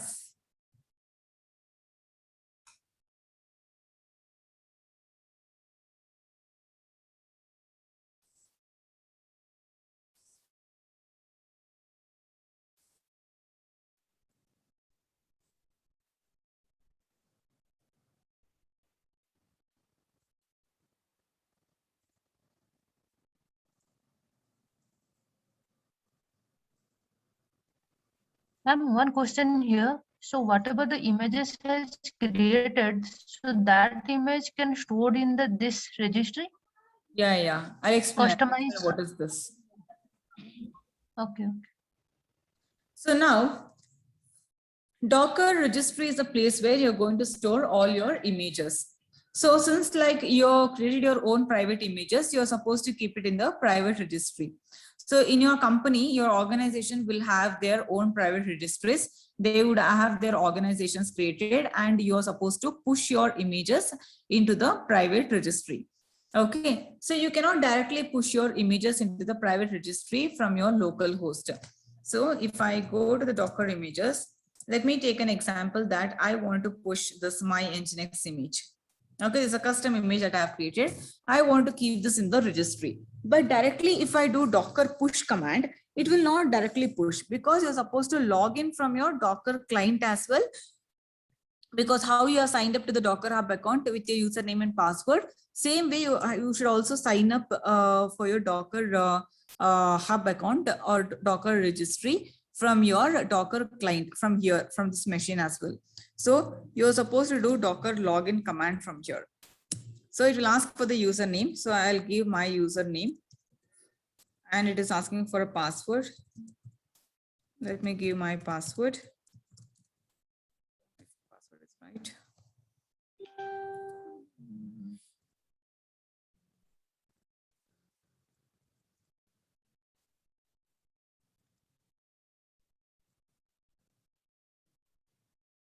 Yes. So after giving the right password, you can see that these are the Docker Hub credentials that you're supposed to give, your username and your password. Okay. So once this has been given, it should show as login succeeded. This is the first step that you're supposed to do. Then you still like you cannot directly push. For example, if I do Docker push my Nginx version 1.0, because this image is already present on my local, it will just ignore. It will just send an error response from daemon telling that cannot push a root repository. Please rename your repository with your Docker ID. So your images should be tagged with your Docker ID. So this is my Docker ID, right? So this is my username. That means this is my Docker ID. So your images that you're trying to push should be tagged to your Docker ID. Then only you can push to your Docker registry. So let me tag. Tagging is something that renaming your images. So I have already Docker images, that is my Nginx version 1.0. So I will have to tag with a new name with the Docker tag command. So you can give Docker tag and your old name, that is my Nginx version 1.0 and the new name. And the new name that should be tagged to my Docker ID. So I'll give my Docker ID / my Nginx version 1.0. So now if I run Docker images, you can see that there should be two images created. So one is this is the older one, my Nginx is the older one, and this is the new image. And you can see that both the image IDs are same here. Yeah, both the image IDs are same because this is the same. Only thing is we are renaming this old image with the new image tagged with the Docker ID. So now simply you're supposed to push this image. So you can just do Docker push your new image version 1.0. So this will push my Docker image into my private registry that we have created right now. So let's wait until this is pushed. It tells that it has been pushed and mounted. So let me go to the Docker registry and repository and let me just refresh the page. You can see that my Nginx repo is being created here. So if I go inside this, your image would be stored. See, the version 1.0 tag has been pushed and whatever the Docker file that you had written, right? So all those instructions also you can see here. So this is how like you can keep your images into the private registries. Got it? How to do? First, you're supposed to do Docker login, tag your image with your Docker ID, and then use this Docker push and with the new image name that you have given.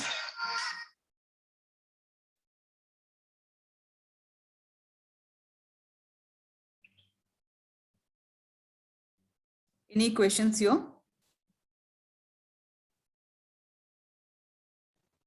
No, ma'am. Clear. Is it clear? All of you? Yes, ma'am. So Yes, ma'am. the next topic in Docker would be, I think we are done with the Docker files. Docker Hub account. I've given all the steps how to do it.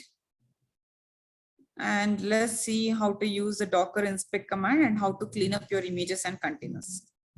So we have this command called Docker inspect. So this particular command is used for getting more information about your Docker components. So the components can be anything here. It can be Docker images or Docker volumes or Docker storage or Docker containers or anything. Currently, we only work with images and containers.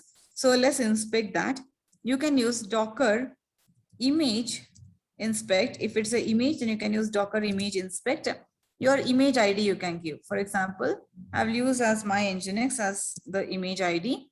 So you can see that it will give you more information about my images, like whether this image has a tag name or not. Yes, my image name has a tag called my Nginx, tag with the Vedapriya, this Docker ID. So it shows where it's been mounted to. Mounted is something, it shows all its intermediate layers. See, all these commands I have run for the Nginx, daemon off. So whatever the instructions that we pass as a Docker file, some kind of commands it shows here. And it shows what is the Docker version and where is this running, what's the domain name set, and it will show all the intermediate layers that it has run. So it will show all the intermediate layers and where is the network, on which particular network it is running, all these details it would show. Similarly, you can also get the container information with the Docker inspect command. For example, this is my container. If I want to get inspected, then I can give Docker container inspect. So if it's an image, then Docker image inspect. Container, Docker container inspect. If it's a Docker network inspect. So let's give Docker container inspect and this container ID. So you can see that there are a lot of information like what is the image this container has been using, where it has been running on, when it was created, what is the state, whether it's running or whether this is in the running state or not, or what is the network it is using, where it has been mounted to. So you can see the network. When it comes to networking and storage, I will train on this more. So currently you can see it is using the bridge network. All this network settings has been there. So all this information you can get. For example, there might be cases where your Docker containers has some bugs or errors. So you can just check this inspect command to see whether all documents are properly like set up or not. So with the inspect command, you will get more information about detailed information about your Docker components. So now let's see how to clean up your Docker containers and Docker images. So you cannot clean your images directly. So for example, if I try to clean this my image, suppose if I try to remove the image with the Docker RMI, the image ID you can use directly, or image name with a tag also you can use. So let me give the image ID. It will show the error. So why? Because it is telling that you are unable to delete the image ID because it is already used by a running container. So if any containers are using already the images, you cannot directly delete the images. You are supposed to stop your container. You're supposed to remove your container and then come back to the images and delete the images. Let's do that. So let's go to Docker PS command. And my image version 1.1 I was trying to delete. That means 1.1 is used by this particular container, this container. So let me delete this container. So either you can use Docker stop and your container ID, and Docker remove your container ID. So now you can check with the Docker PS-A. So Docker PS will show all active containers, whereas Docker PS-A means it will show all active and exited, stopped containers. So all the containers it will show. You can see that particular Nginx my image 1.1, the image which the container which was using that image has been deleted. So now let me try to delete the image. Docker RMI the image ID. So my image will be deleted. So you can verify again by listing the images. So you can see that my Nginx, my image version 1.1 is been removed. Only version 1.0 is there. So this is how you can clean up your containers and you can clean up your images. Any questions here? Shraddha? No, ma'am, it's clear for me. Jamal, is it clear? Yes, ma'am. It's clear. Shabas? Yes, ma'am, it is clear. Anand and Sharif? Yeah, it's clear, ma'am. Yes, ma'am. It's clear. Okay, good. So in the next session, maybe we can start with the networking concept. This needs a little bit more time. We cannot continue now. So let's meet tomorrow and let's try to understand. These are all the advanced topics. Let's try to understand what is a Docker network.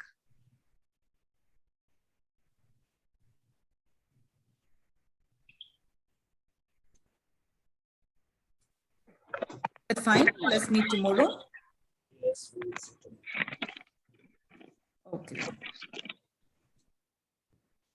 Excuse me, ma'am. Yes.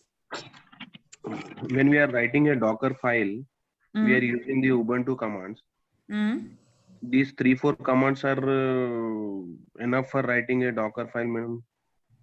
No, it depends upon what you're trying to automate in your organization. Your Docker file can be of 3 lines, it can be even of 1 line, or it can be even of 10 lines or 20 lines as well. It depends what are the manual activities you're trying to do. You just keep it in the form of a Docker file with all those attributes. Attributes are sufficient, but the commands, it depends upon what you're trying to automate there. So in my case, with the automation with how to create an Nginx application, or how to create environment variables or install the packages and so on. But in your use cases in the organization, they would have their own applications. Whatever they are expecting, we'll have to automate it. Okay, thank you. Yeah, so these are the advanced topics: Docker networking, Docker storage, and Docker compose and Docker swarm topic is there. Still many more topics we have. So let's continue tomorrow. Tomorrow we'll have for 1 hour, and Sunday also I'll take the session for 1 hour. Fine. Let me stop the session, and Shraddha, you can share the recordings to the team members, and let me wind up the session. I have another meeting now, and have a nice day, all of you. Thank you. Thank you. Thank Bye-bye. you so much. Have a great day. You're able to browse.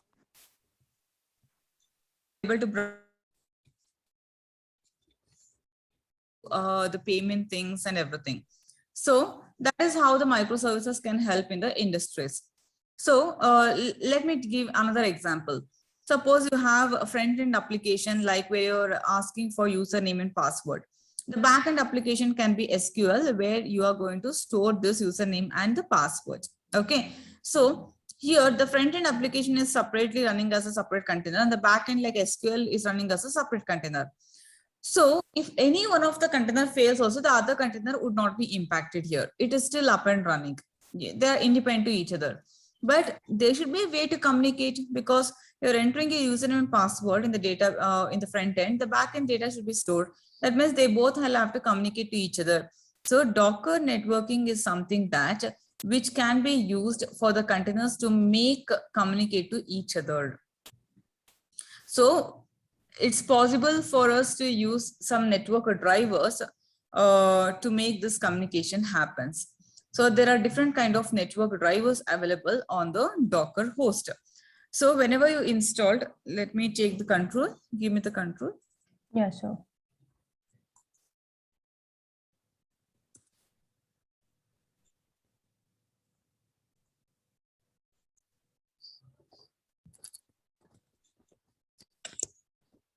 Don't use the mouse, Shraddha.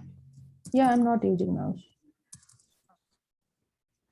So let me show you with an example.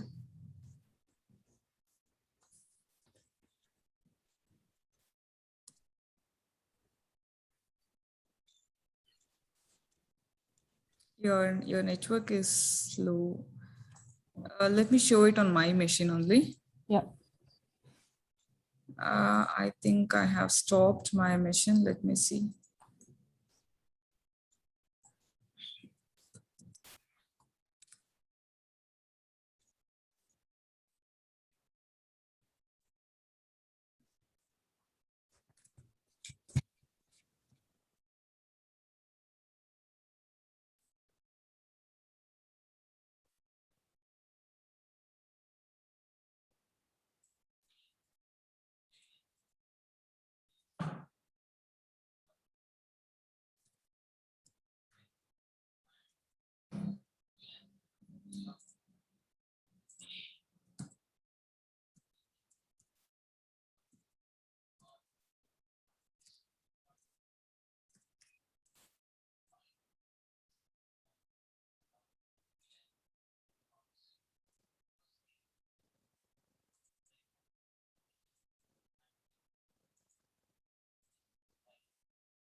Okay.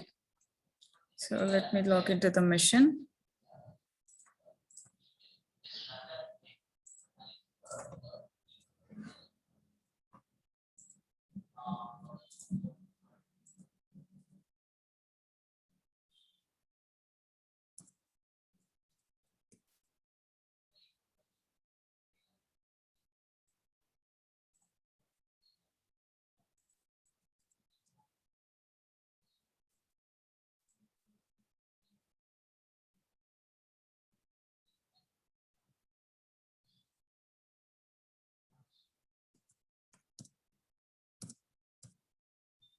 So usually if you have your Docker installed, your Docker network drivers also will be there. So let me show that. You have to run Docker network ls command. So you can see there are different types of drivers available, like bridge driver, host driver, null driver. There's other type of drivers as well, like overlay drivers and all. Overlay things I'll explain you in the Docker's form. So host driver is something that your containers here will have directly the host IP address. Usually what happens whenever you run your container will have its own IP address. But it can be of a Docker IP address or it can be host IP address. Host IP address is your CentOS machine IP address.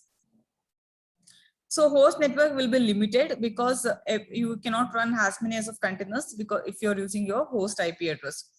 Whereas there's other type of driver called bridge driver, the first one. So the bridge driver is the default network driver that every container will get on your Docker host. So whenever you're creating your containers, bridge is a default driver that every containers will be assigned to. Okay, and this kind of drivers you can run only on one single Docker host. Suppose if two containers are running on the same Docker host, you can use the bridge driver for the communication. But if two containers are running on two different Docker hosts, then you cannot use the bridge driver. You will have to use the overlay network driver. Okay, and null driver is something that suppose let's consider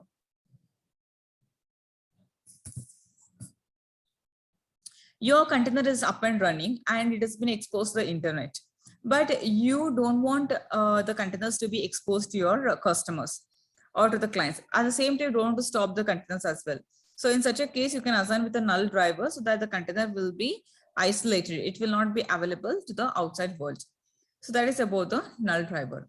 So in today's session, let's try to understand how to create the Docker network and how to work with a bridge driver, which is the most important driver that we'll be using every day. So already you have some default network available. So let me create a container and show you how the default network driver has been assigned. Let me check if any containers are there.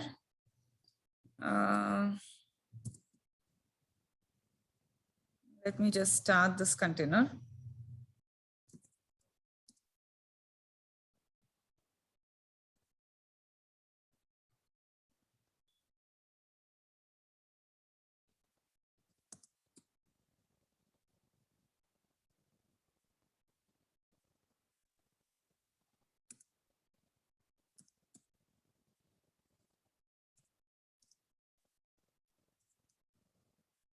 So let me get the details of this.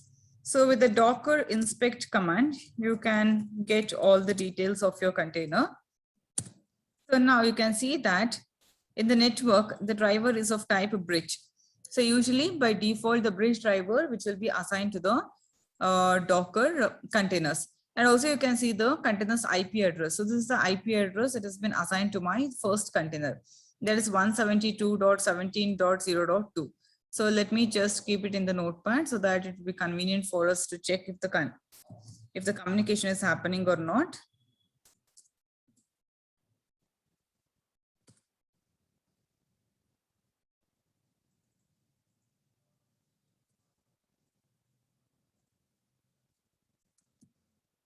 So this is my container 1 IP address. So now let me create another container with the same bridge network. So I'll be using the same network driver and the same bridge name. That means same network I'm using. So what happens? The containers that lies on the same network will be able to communicate to each other. The containers that lie on a different network, they will not be able to communicate to each other. That is what I'm trying to show you here. So now if I create one more container, docker run -itd -name, let me give us container2 as a name, and let me use nginx:/latest image.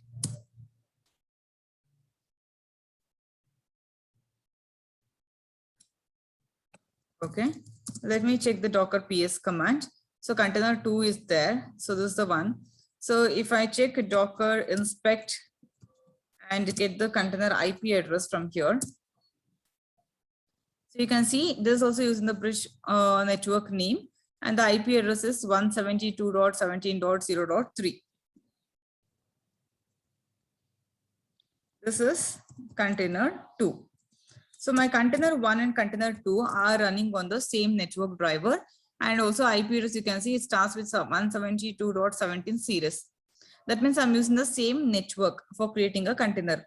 So since they're running on the same network, I will be able to communicate from one container to another container. So let's see that. So let me log into container 1. Let me log into the container 1. So this is my container 1. Docker execc -it. You already know how to log into the container, and the bash. So if I try doing ping command will not be there. So I'll have to install the ping command. So first let me update apt get update.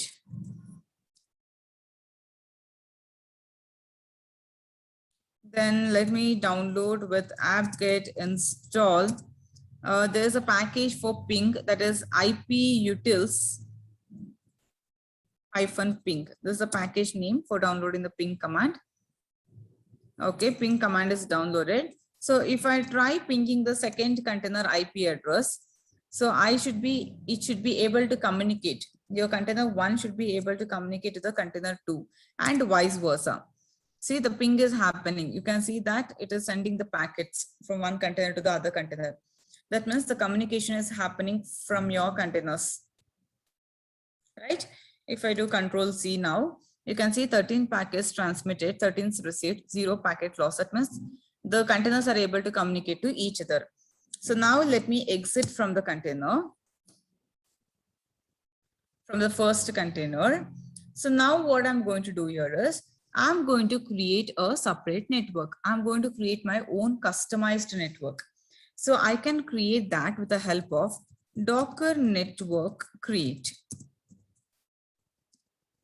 And you can give the driver type. So the driver type I'm going to use here as a bridge driver type, and the network name. So I'll give the as demo network. This is my network name. So I've created I'm creating my own customized network, Docker Network create -- driver bridge demo network. So I will have to use this network to create my containers now. So I'll create a third container now, Docker run -itd -name container 3.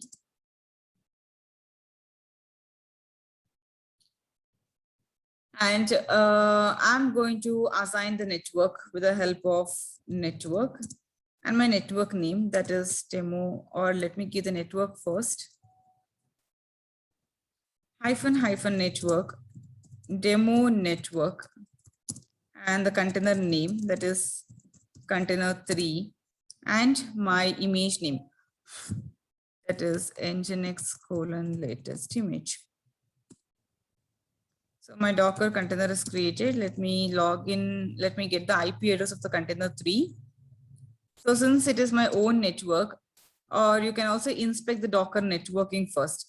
So let me check the Docker network ls command.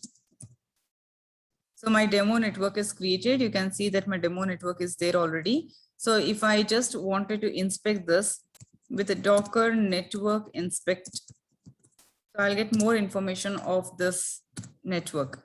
So my IP addresses starts with 172.18.0.0. So my containers that I create by using this demo network will have this IP address. That means it's a different network now. 172.17 series was a different network. 172.18 series is a different network now. So now my container that I created will have the IP address different. Let me check. Docker inspect your container ID. So you can see that this network is using the demo network name. It is not a bridge network name. So bridge, it is a driver type is bridge, but the network name is different. And also you can see the IP address of my third container is 172.18.0.2. So I'll just copy this, come back, container 3. So this is running on my custom network. So the IP address is different. So now let me log into the first container and try to ping the third container. So it should not ping because the network is different. It is using the bridge network name and this is using the demo network name. So since they are running on two different networks, it will not be able to communicate to each other. It is just similar to if you're working in an organization, you will not be able to ping other organization machines, right? It is just similar to that.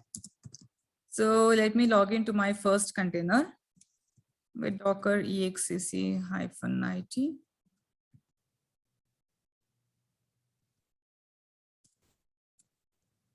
And if I try to ping the third container IP address from my first container, so the ping should not happen here. See, the ping is not happening. The packets are not transferring, right? In the earlier, like when we ping from container 1 to container 2, the ping was happening. The communication was happening between two containers because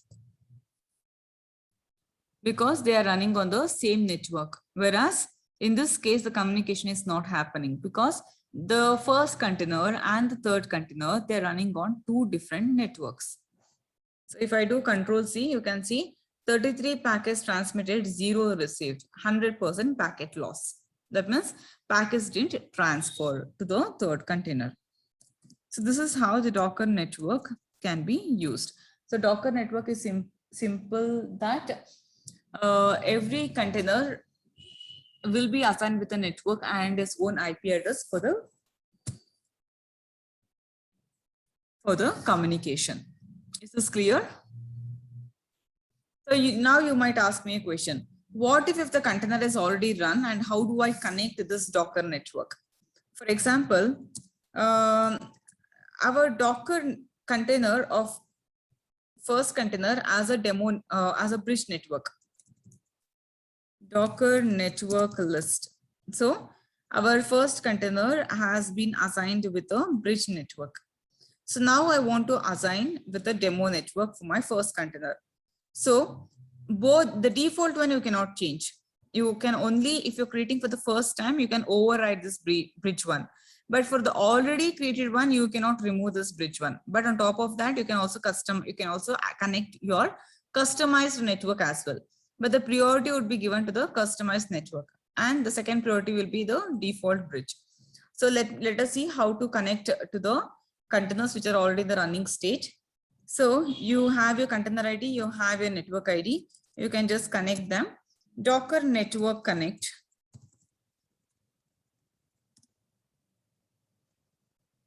And I'm going to give my demo network, that is the bridge network that I have created, --name. Or I can just give the container name or the container ID. I'll just give the container ID here. So now let us inspect. Docker inspect the container ID. So you should be able to see two networks. See, demo network also is assigned and bridge network is also assigned in this case. But the demo network, see, this IP address is 172.18.0.3. Whereas the bridge network has a different IP address, but the priority would be given to this customized network. But once after you disconnect, the priority would be given back to the bridge network. That is how it works for the already created containers, if you want to attach your custom network. If you want to disconnect, again, it is similar to connect. You can just give the disconnect option here. And check the inspect your Docker Network has been disconnected. Only bridge network is there. It doesn't have the demo network. Is this clear? Yes, ma'am, it's clear, but need to Yes. do the practice. Yeah, you have to practice. Is this clear? Let's move on to the next topic, that is Docker storage. Yes or no? Yes, ma'am. Yes, ma'am. Suppose we are in one container, Mm. then how will open the next tab? Because suppose I'm running one container and I'm inside the container, and in the meantime, how can you open the another terminal to check the container ID or something else? You want to open another container, then you can log into a different terminal with the same IP address.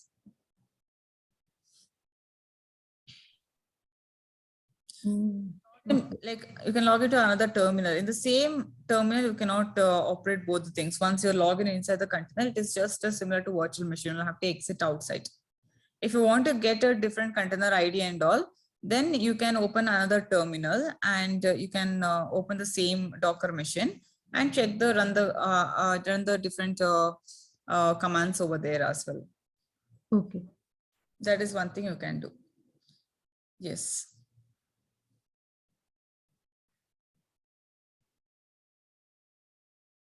Anything else? Any questions? Okay, then let's move on to the next topic, that is Docker storage. So Docker storage, let's try to understand why we need the Docker storage, and then we'll try to understand what is the Docker storage. Usually what happens, if your container has been exited or has been removed or has been killed due to some reasons, or some kind of failures has happened. So in such a case, the data that you stored inside your container might be lost. That means the data that you stored inside your container is not permanent. It is not persistent, right? So in such a case, the data that you are storing inside your container should have some kind of backup. So that backup is what we call as a Docker storage. So we can store our container data on the host machine. Host machine is your CentOS machine. We can mount our container data to your CentOS machine, and we can have the backup of your container on your CentOS machine, so that even though your container is crashed or removed or killed, your container data is safe. So while creating a new container, you can again attach that old volume and your container data will be back into your new container. So your old container data will be back to your new container. So that is one of the advantage of having the Docker storage. So now let's see how can we create our Docker storage, and how can we utilize the Docker storage for taking the backups of your container. So to check the volume, you can just check with Docker volume list command. We do not have any volumes as of now. So let me create a volume with the help of a command Docker volume create the volume name. So I'll give the volume name as like volume 1. So if I list Docker volume list, you can see that volume 1 is created and it's of local driver. That means my volume is stored on the local host machine. You can also check with the inspect command as well. Docker volume inspect and your volume name. So this is the mount point. So here is the location where all your data of the volume would be stored. That is var library docker volumes volume1 underscore data. So this is the location on your CentOS machine. So now I will have to, so how can I attach this volume to the container? So make sure you can attach the volume to the container only during the creation of a container, because once a container is created, it will be completely isolated from the host machine. So in such a case, you would not attach the container once after the creation. So during the creation only, you're supposed to attach this. So now let's see. I am going to create a new container. Docker run -itd -name. I'll give us container as something like sample volume container 1. Sample volume container 1 is my container name that I'm trying to give. I'm going to attach the volume. So my volume is volume 1. So I'm going to attach this to my inside the container. So whichever the path that you feel that it is important inside the container, you can give that path. For example, in my case, let me give /home directory that is inside the container in the nginx container. So I'll use as nginx:/latest. So my container is created. You can see that my container sample volume container 1 is created. So let me log into my container.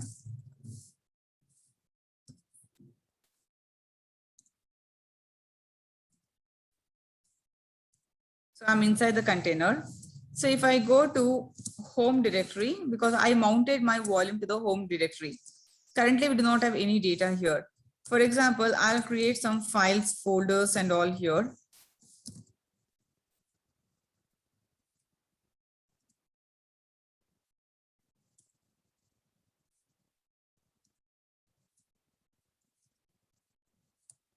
I created some random files and folders. You can see all these files and folders are present in the home directory.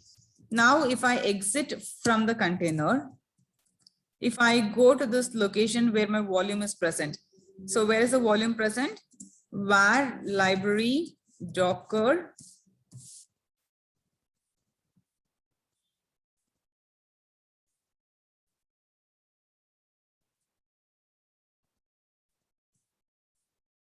and volumes and my volume name and underscore data. So if I go to this location, you can see on my host machine, all these files, directories, and whatever the container data was there, everything has been stored here.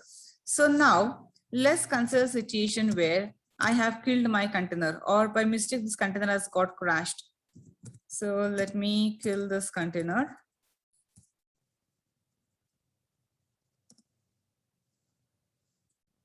Like forcefully, I have removed this container. So now still my data is secured on my host machine. Even though the container is not there, container data is not there, still my container data is present on my host machine. So now you can utilize this old container data in order to create your new container. So let's see how to do that. So you can only do docker run -itd -name. I'll give as sample volume container 2 this time. So I'm going to use the same volume, that is volume 1. I'm going to attach the same folder, home folder, and I'm going to use the image nginx:/latest. So now if I check docker ps command, if I log into my second container, all my old container data should be retrieved back, right? Because we had stored the backup.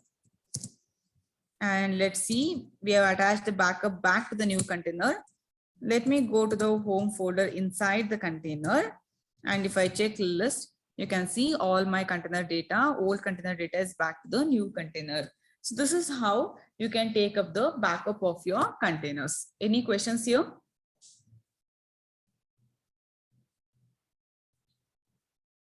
Any questions how to work with Docker volumes? No, madam. Shabas, No, madam. It is clear. Shraddha, Jamal. Yeah, it's clear. Is clear? Please practice this both the topics, and in the notes I've given clearly about the steps as well. Docker network and Docker storage, please practice. Tomorrow, Docker compose and Docker swarm. Tomorrow I'll complete the Docker topic. And maybe from Wednesday, we can start with the Jenkins. Fine. So then I'll wind up the session. Maybe if any questions or doubts, you can ping me on the group. And let's meet tomorrow at the same time. Okay, thank you, ma'am. One more thing, like whoever has not cleared the payment, so I request them to clear the payment at least by today or by tomorrow, because the management teams might call you back for the details. I hope that no one has paid clear, like complete amount. So I think they would be contacting you for doing the payment maybe by today or by tomorrow. Okay. So let's wind up the session for today and let's meet tomorrow and learn a few more topics on the Docker. Thank you. Thank you. Thank you, ma'am. Yes, ma'am. Thank you. So in today's session, let's try to understand what is a Docker Compose. So till yesterday's session, we have seen how with a Docker network and Docker storage, right? So in today's session, let's try to understand more about Docker. So Docker, I think Docker we are done, but this is a separate tool. Docker Compose is a separate tool. So let's try to understand what is the Docker Compose and how to use the Docker Compose. Let me share the screen.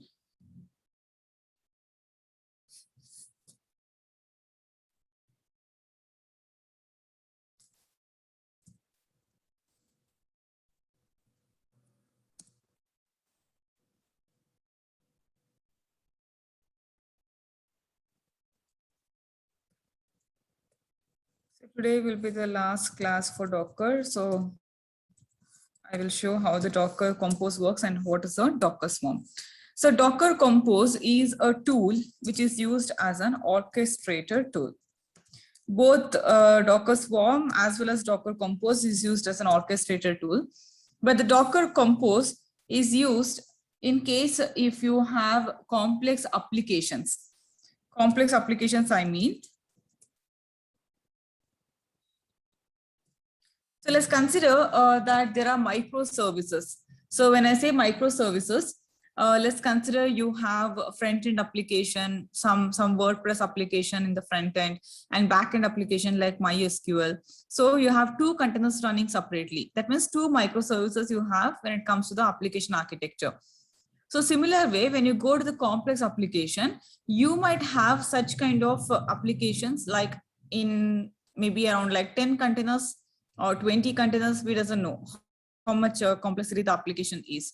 But let's consider if you have some 10 containers or 20 containers as a microservice applications where you're running it and you want to start the containers. So you'll have to start it manually, right? For example, Docker run -itd. Every time, like 10 times, you will have to run your containers, or you want to pull the image 10 times, you'll have to pull the images.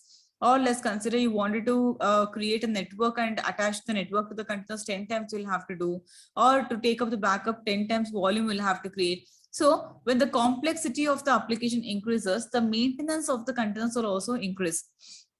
I mean, what if tomorrow my containers are deleted by mistake? So how do I get back those infrastructure? So Docker Compose is something where you keep your infrastructure as a code in the form of a code, so that even though if containers are deleted, even if the containers are deleted, you can get back those changes just within 2 minutes or not more than that. So it's a safer way to have a Docker Compose tool, because when you have the complex applications, we cannot deal with a lot of containers. So it's better to have a Docker Compose tool. And one thing you'll have to know here is Docker Compose is a tool which will not be installed with your Docker. So when we have installed Docker, only Docker Swarm will come with the Docker, but Docker Compose is a separate tool which we'll have to install. So in today's session, let's install the Docker Compose, sorry.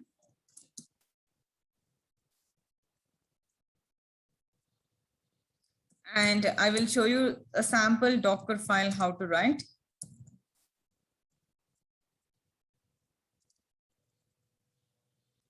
Docker Compose file and build it. So once this is done, then let's move on to the Docker Swarm topic.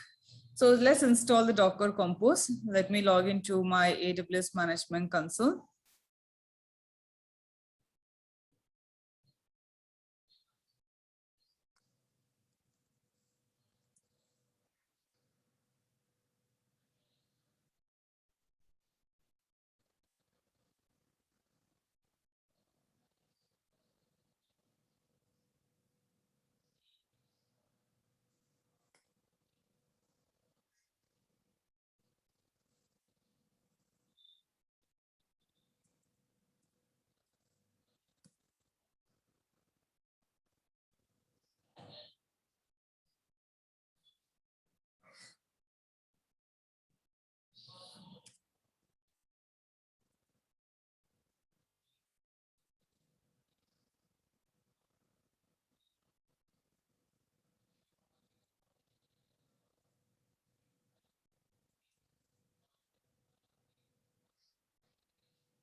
So let's install the Docker Compose. Let me log in as a root user.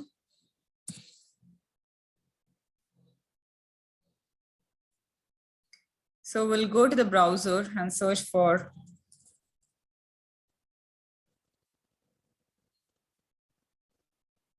so it's the first link of the Docker documentation. So let's select the Linux.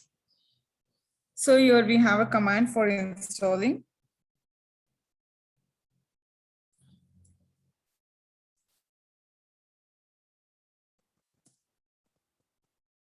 So once Docker Compose is installed, we'll have to give the execute permissions for the command to run.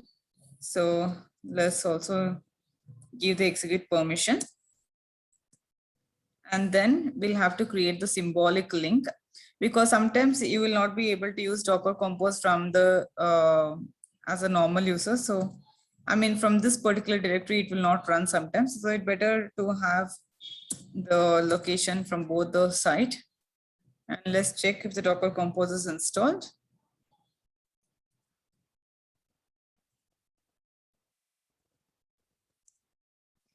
Yes, Docker Compose is installed. I'll share this link. Maybe you can also do this.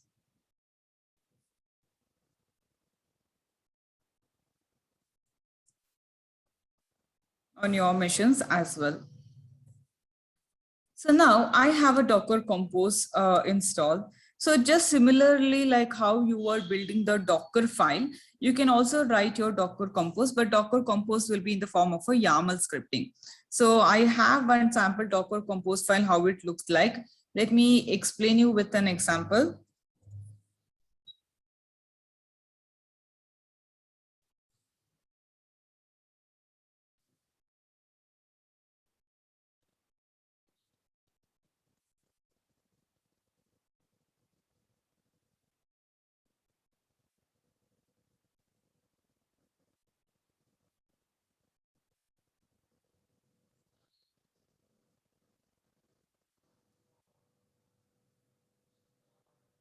Yes, this is how the Compose file looks like. For example, this version is nothing but the client version of the Compose, which should be greater than 3 usually. And see here, I'm trying to create 2 services at a time. That is DB service and the WordPress service.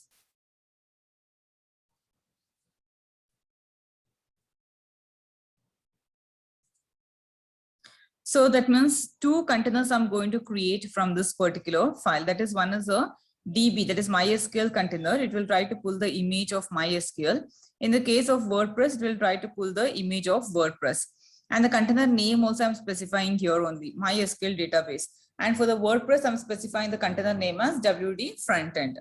So I'm not running any Docker commands like Docker pull image or Docker run for creating a container here. And also see, I'm creating a volume here, 2 volumes. That is, one is a WordPress and the other one is the DB data volumes. And this volumes I'm attaching here. You can see that for MySQL DB, I am attaching the volume here, that is DB data, and the path for the container is var library MySQL. Similarly, for the WordPress, the volume I have given as a WordPress files here, and I'm mounting the container path of the WordPress, that is var www HTML. And since WordPress is a front-end application, I have tried exposing the port. Let me give this port as a different port. You can give any port that you want it. And since MySQL is a database, we have some root user password, and WordPress also is a front-end application. There's a root user and password to log into the application. So here I'm managing this life cycle of the container just with the help of a Compose file. Even though like I'm not pulling the image manually, I'm not running the containers, or I'm not creating a volume, or I'm not mounting it manually. Everything like you write in the form of a script, and you are going to run this. You are going to build the script. Just like how you are building the Docker file, similarly, you can build your Docker Compose file as well. So let me just create a Docker Compose file. So this should have the Docker Compose file, which is standard for standard file name.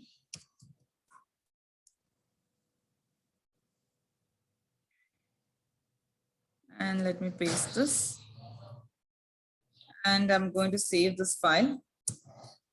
So I'm going to build this Docker compose file now. So just like how you are building the Docker file, you can just build Docker compose. Docker compose is a one single command, up-d. So by doing this, you can build your Docker compose file. For Docker file, how you are building? How you are building the Docker files? Docker build -t.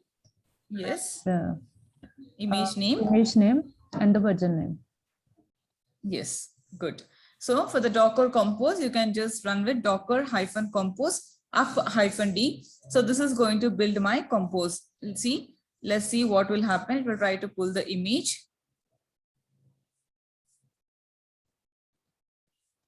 There is an error. What is the error? Block, and I think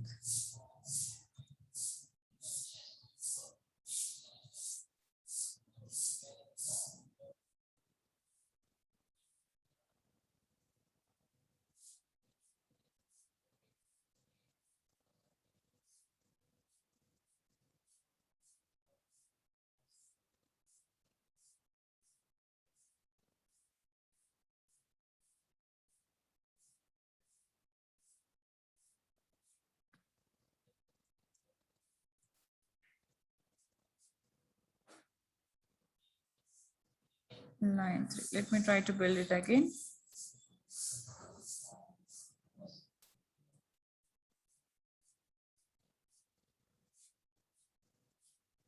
It is trying to pull the image of MySQL. So whatever you specify in the file, it will try to do that.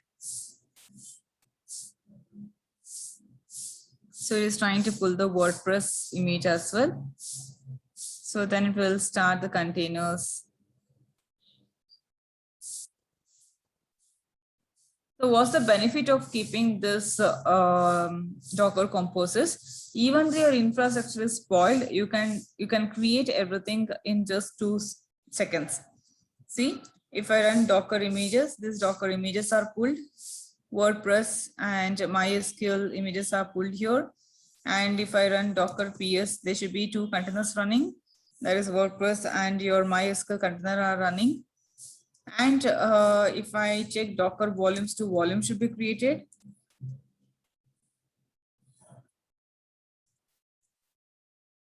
So you can see that DB data and WordPress files has been created. And if I check Docker network, there should be some default network that should be created. See, root default is a bridge driver type has been created. So everything is created and your container is also up and running. If you want to delete this, you can just, if you want to remove this, instead of removing the containers one by one, stopping the containers, then removing the containers, then removing the images, then you are going to remove your network volumes and so on. Instead of doing that, you can just do Docker-compose down command. So this is going to clean up your infrastructure just within. So it will remove your containers, it will remove the network, but it will not remove the images and it will not remove the volumes, because volume is a backup. We don't want to delete the volumes. So the volumes will be retrieved back. So if I check the Docker PS, you can see that the WordPress and MySQL containers are not there. Similarly, if I check the network, so your root network is not there. So everything has been cleaned up. So if you want to get your container back, again, you can run with Docker compose up-d, and that will start your, you will get back your containers within just few minutes. See, again, if you check for Docker network ls, you have your network, and Docker PS, you have your containers ready. So that means, see how fast I'm able to create the containers, isn't it? How fast I'm able to recreate my containers, the images and everything. So this is how fast we can work if you have your Docker compose files. That means even though if something has failed and your infrastructure has some problem, you can recreate the infrastructure within some minutes. That is how Docker compose tool has been used. Because in the case of, if it is 1 or 2 containers, then obviously you can do manually. But if there are in the complex applications, if you have like 20, 30 containers, then it is difficult for us to manage all those containers. So it's better that we give it in the form of a compose file about all the details of the containers, so that we can create and shut down the containers just within 2 seconds. That is the advantage of using the Docker compose file. So now let's try to understand what is a Docker swarm. So Docker swarm is also an orchestrator tool, but this is a cluster. So this is a cluster. Docker swarm is a cluster here. Swarm is nothing but it is a cluster. So in Docker swarm, you will have one or more virtual machines. Give me like 5 minutes, I'll be back. It's a little urgent. My dog has went to the room.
Yes, let's continue.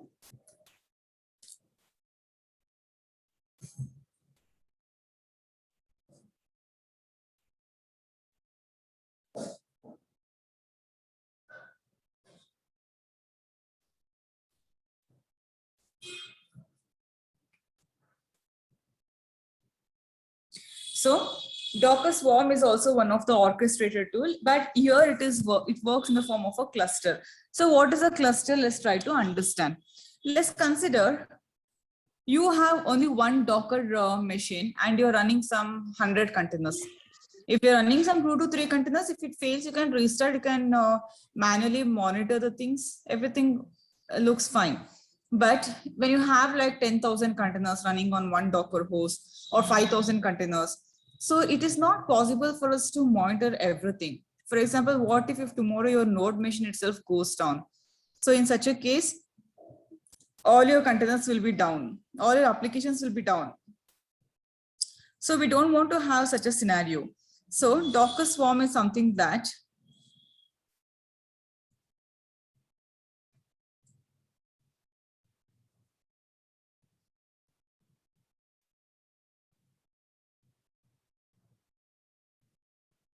Docker Swarm is something that you will have one manager node and you will have one worker node. It's not that you want to have only one worker node or one manager node. It depends upon how many containers that you're running. But all this will be a part of one cluster. So let's consider this is a manager node and this is a worker node. And in the worker node, let's consider there are some 10 containers running. So if the worker node itself is not available, then all these 10 containers would be transferred to the master. Or let's consider if there is another worker node, like worker node, let's consider this worker node 1 and this is worker node 2. So if there are 10 containers running on worker node 1 and if it has failed, and if this node machine itself is not available, then most of the containers will be transferred to the another worker node. For example, let's consider 7 containers are transferred here and 3 has been taken onto the master. So manager or the master will be responsible for taking care of the health of the container. I mean, the life cycle of the containers can be managed by the manager node, and also it can check the health of the containers as well as the worker machines. So in the case of failures, the manager machine can handle the things, and also load balancing will be done. How does the load balancing will be done? Let's consider you wanted to create the same applications. For example, the Nginx containers, you want to have the replica, for example, for 5 containers. So when you have this 5 containers, it will not completely load everything on the worker machine. It will also like give 3 containers here and 2 containers here. So that is how the load balancing will be done. So manager node will be responsible. So manager machine will be responsible for doing the load balancing as well. And one more thing is, the manager itself is called as a swarm here. The manager itself is considered as a cluster. So this thing you should be aware of. So manager itself is a cluster here. So let's try to build this swarm now. So we already have one Docker machine, but we need, at least I'll be showing with one worker machine. We don't need 2 worker machine for now. Let's work with one worker machine only. So I'll have to launch one more instance. Let me quickly launch the instance.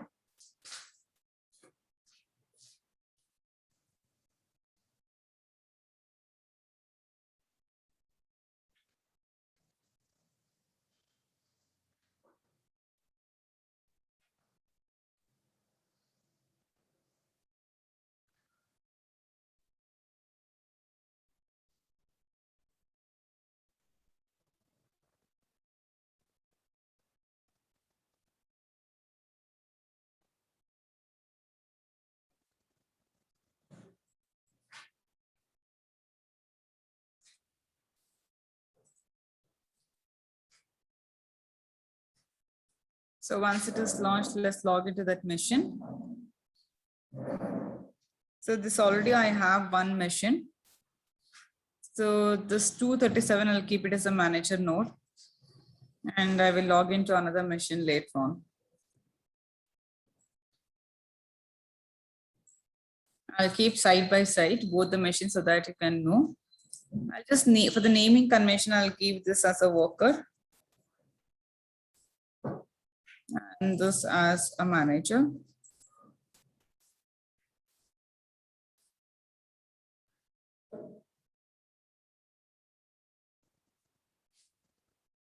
So let's wait until this is provisioned.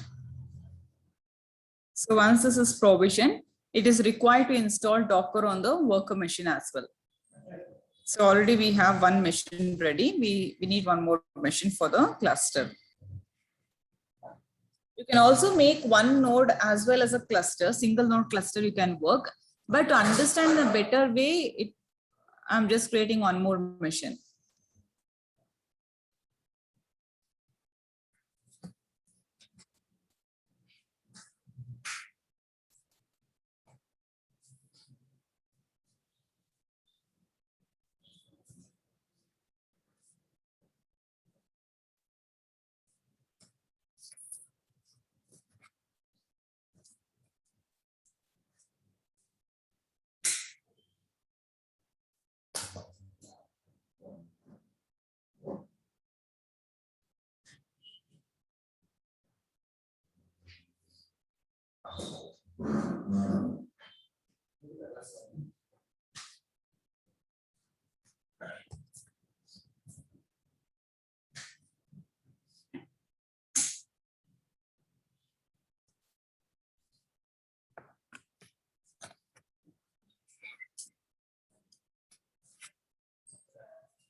Yes, it is provision. Let's log into this machine.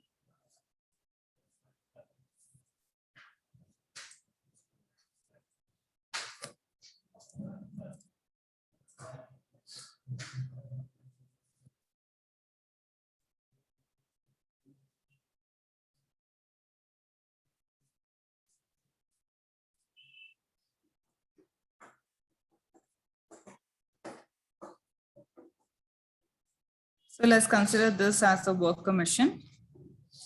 I'll log in as a root user. I'll keep the font as it is because so that I can differentiate between the master and the worker now for now. So I'll install Docker here as well because we are supposed to run Docker containers here.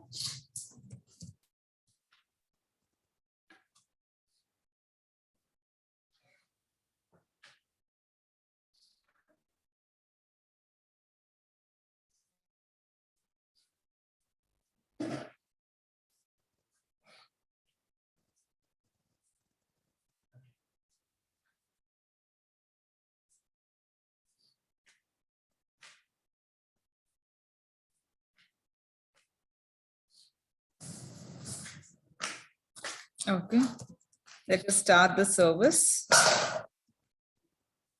and enable the service.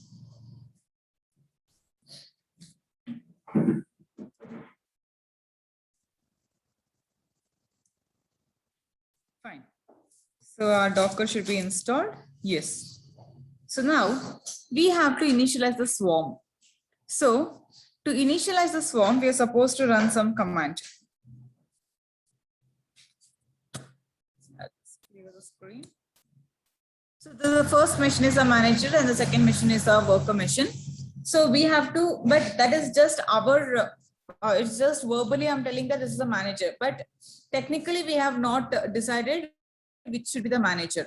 So we should have, we should initialize the manager node with the help of Docker swarm command. And Docker swarm you don't need to install separately because it's a part of a Docker when you have installed it. So I will run Docker swarm initialize, that is init command, and I will give advertise. I want to advertise the IP address of my manager to my worker. So what I will do here is I will give advertise address of my IP address of my manager. So the IP address of the manager would be the public IP address of the manager node. So I'll just run this. So now Docker, this particular node, you can see that swarm initialized. Current node is now a manager. So to add any worker to this swarm, you have to run the following command. So it has given the following command, and you can see this is the IP address of the manager machine, the public IP address. And for the worker machine to communicate to this machine, 2377 port should be open. And this is the token that it is acknowledging. Let's copy this and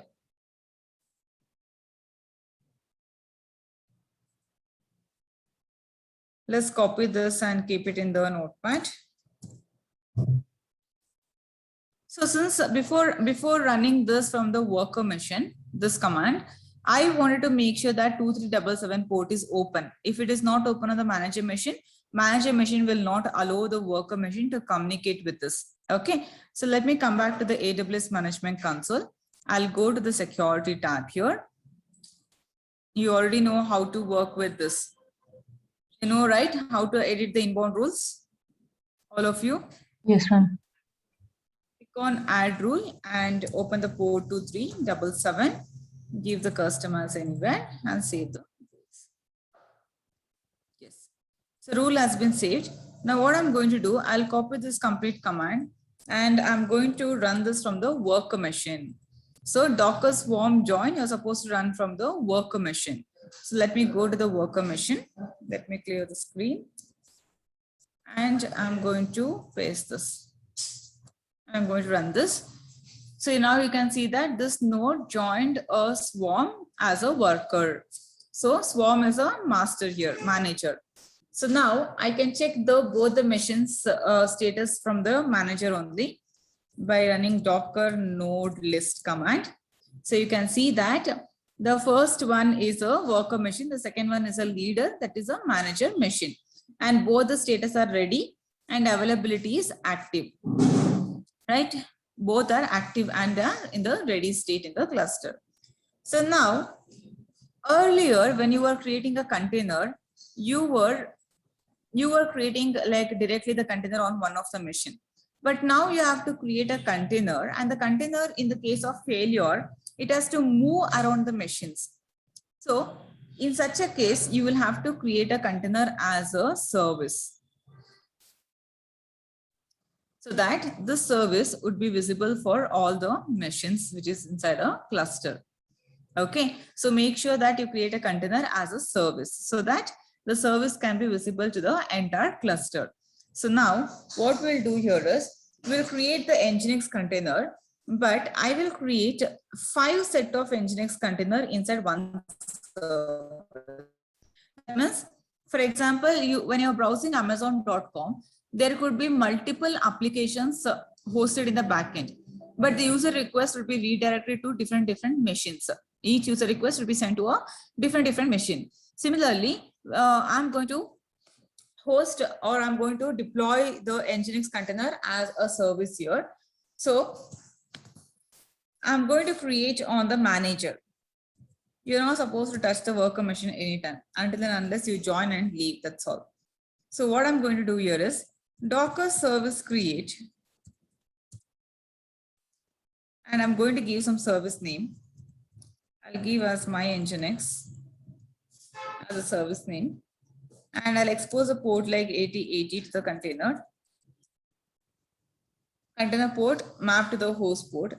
I'll give replica. Replica means same set of containers, it will run with the same image, it will run multiple times. So I'll give replica as 5, and I will use the image as Nginx : latest image. Upon running this, my service is created. You can check the service is created or not with the help of Docker service ls command. So your service is created. You can see that the replica count is 5 by 5. That means there are 5 containers up and running. But how do you see whether all the containers are running on the master or on the worker machine? So to check this, you can just simply run with Docker service ps and a service name. The service name that I gave here is my Nginx. So I'll just give my Nginx and run this. You can see that my 5 containers are running, but not all 5 containers are running on the same machine. See, Nginx 1 is running on 237. 237 is my 237 is my manager. 237 IP address is my manager machine. So you can see that Nginx 1 is running on the manager. 4th is running on the manager. Then 2, 3 is running on the worker machine. 5th container is running on the worker machine. Let's verify if the 3 containers are running on the worker machine or not. So I'll come to the worker machine. I'll run as Docker ps. There should be 3 containers running. So you can see Nginx 2, 3, and 5 are running on the worker machine. Yeah, that means we saw that how Docker Swarm is distributing the workload. So it is distributing the workload between your worker machine and the manager machine. So now let's see, we saw that how the manager machine is doing the load balancing. Let's try to understand what if the node machine goes down, the worker machines goes down. So how does the manager takes care of all these containers? So for doing that, obviously I cannot forcefully or do something harmful for this worker machine, but temporarily I can make this machine as unavailable. So what I will do from the manager machine, I will just update the node machine as Docker node update availability. I will drain this worker machine. Draining in sense for some time this machine will not be available.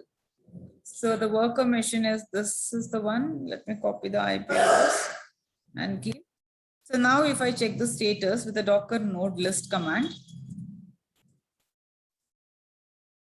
you can see that it is drained. It is not active. The worker machine is not active. It is drained now. So if I go back to the worker machine now, so it should not run any containers because it's a drained now. For the manager, it looks like a drained.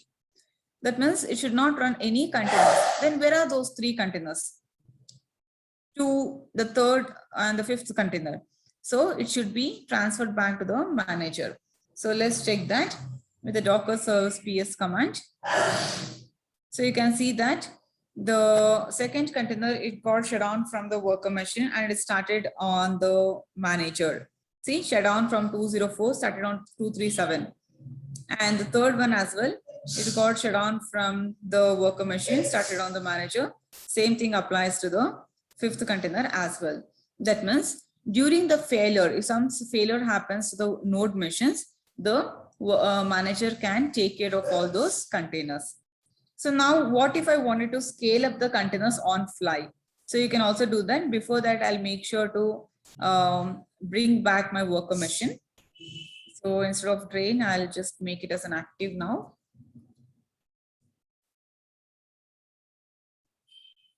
So once the worker machine is back to active, your master will not transfer these containers. See, still, if I go to the worker machine, it is active, but still, if I check Docker PS, it will not run any containers because already it has been scheduled on the manager. But in future, if you're going to scale up any new containers, it will be transferred to the worker machine.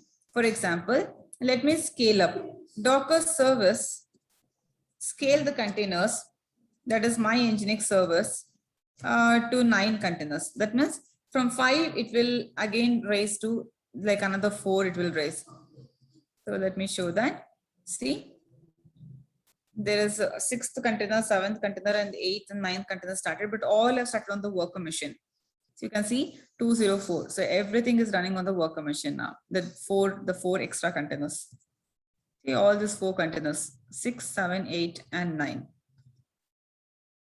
So Docker Swarm is an orchestrated tool, which is really important for us in the real time because we don't want to maintain the containers by our own. There should be something like in the case of errors, the Swarm should be able to handle all those errors. So now let's try to understand how to leave the Swarm or how to delete the worker node from the Swarm. So to leave the Swarm from the worker machine, first of all, from the worker machine, you're supposed to acknowledge that, yes, I want to leave the Swarm.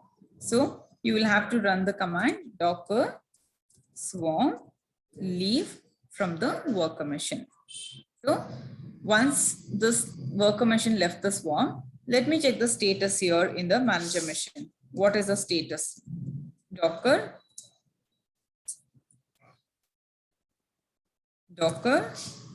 node list command. So you can see that worker machine status is down because it left the Swarm. So status is down. It is not in the ready state. It is not in the ready state means it will not take any containers now. So again, you can check all the containers, whether it is running on the, see, all the containers got shut down from the worker machine and it again started on the manager machine only. So now what if you wanted to remove this worker machine completely from the swarm? So you don't want to keep this worker machine anymore. So you can just simply delete the worker machine by running the command docker node remove and this worker machine IP address.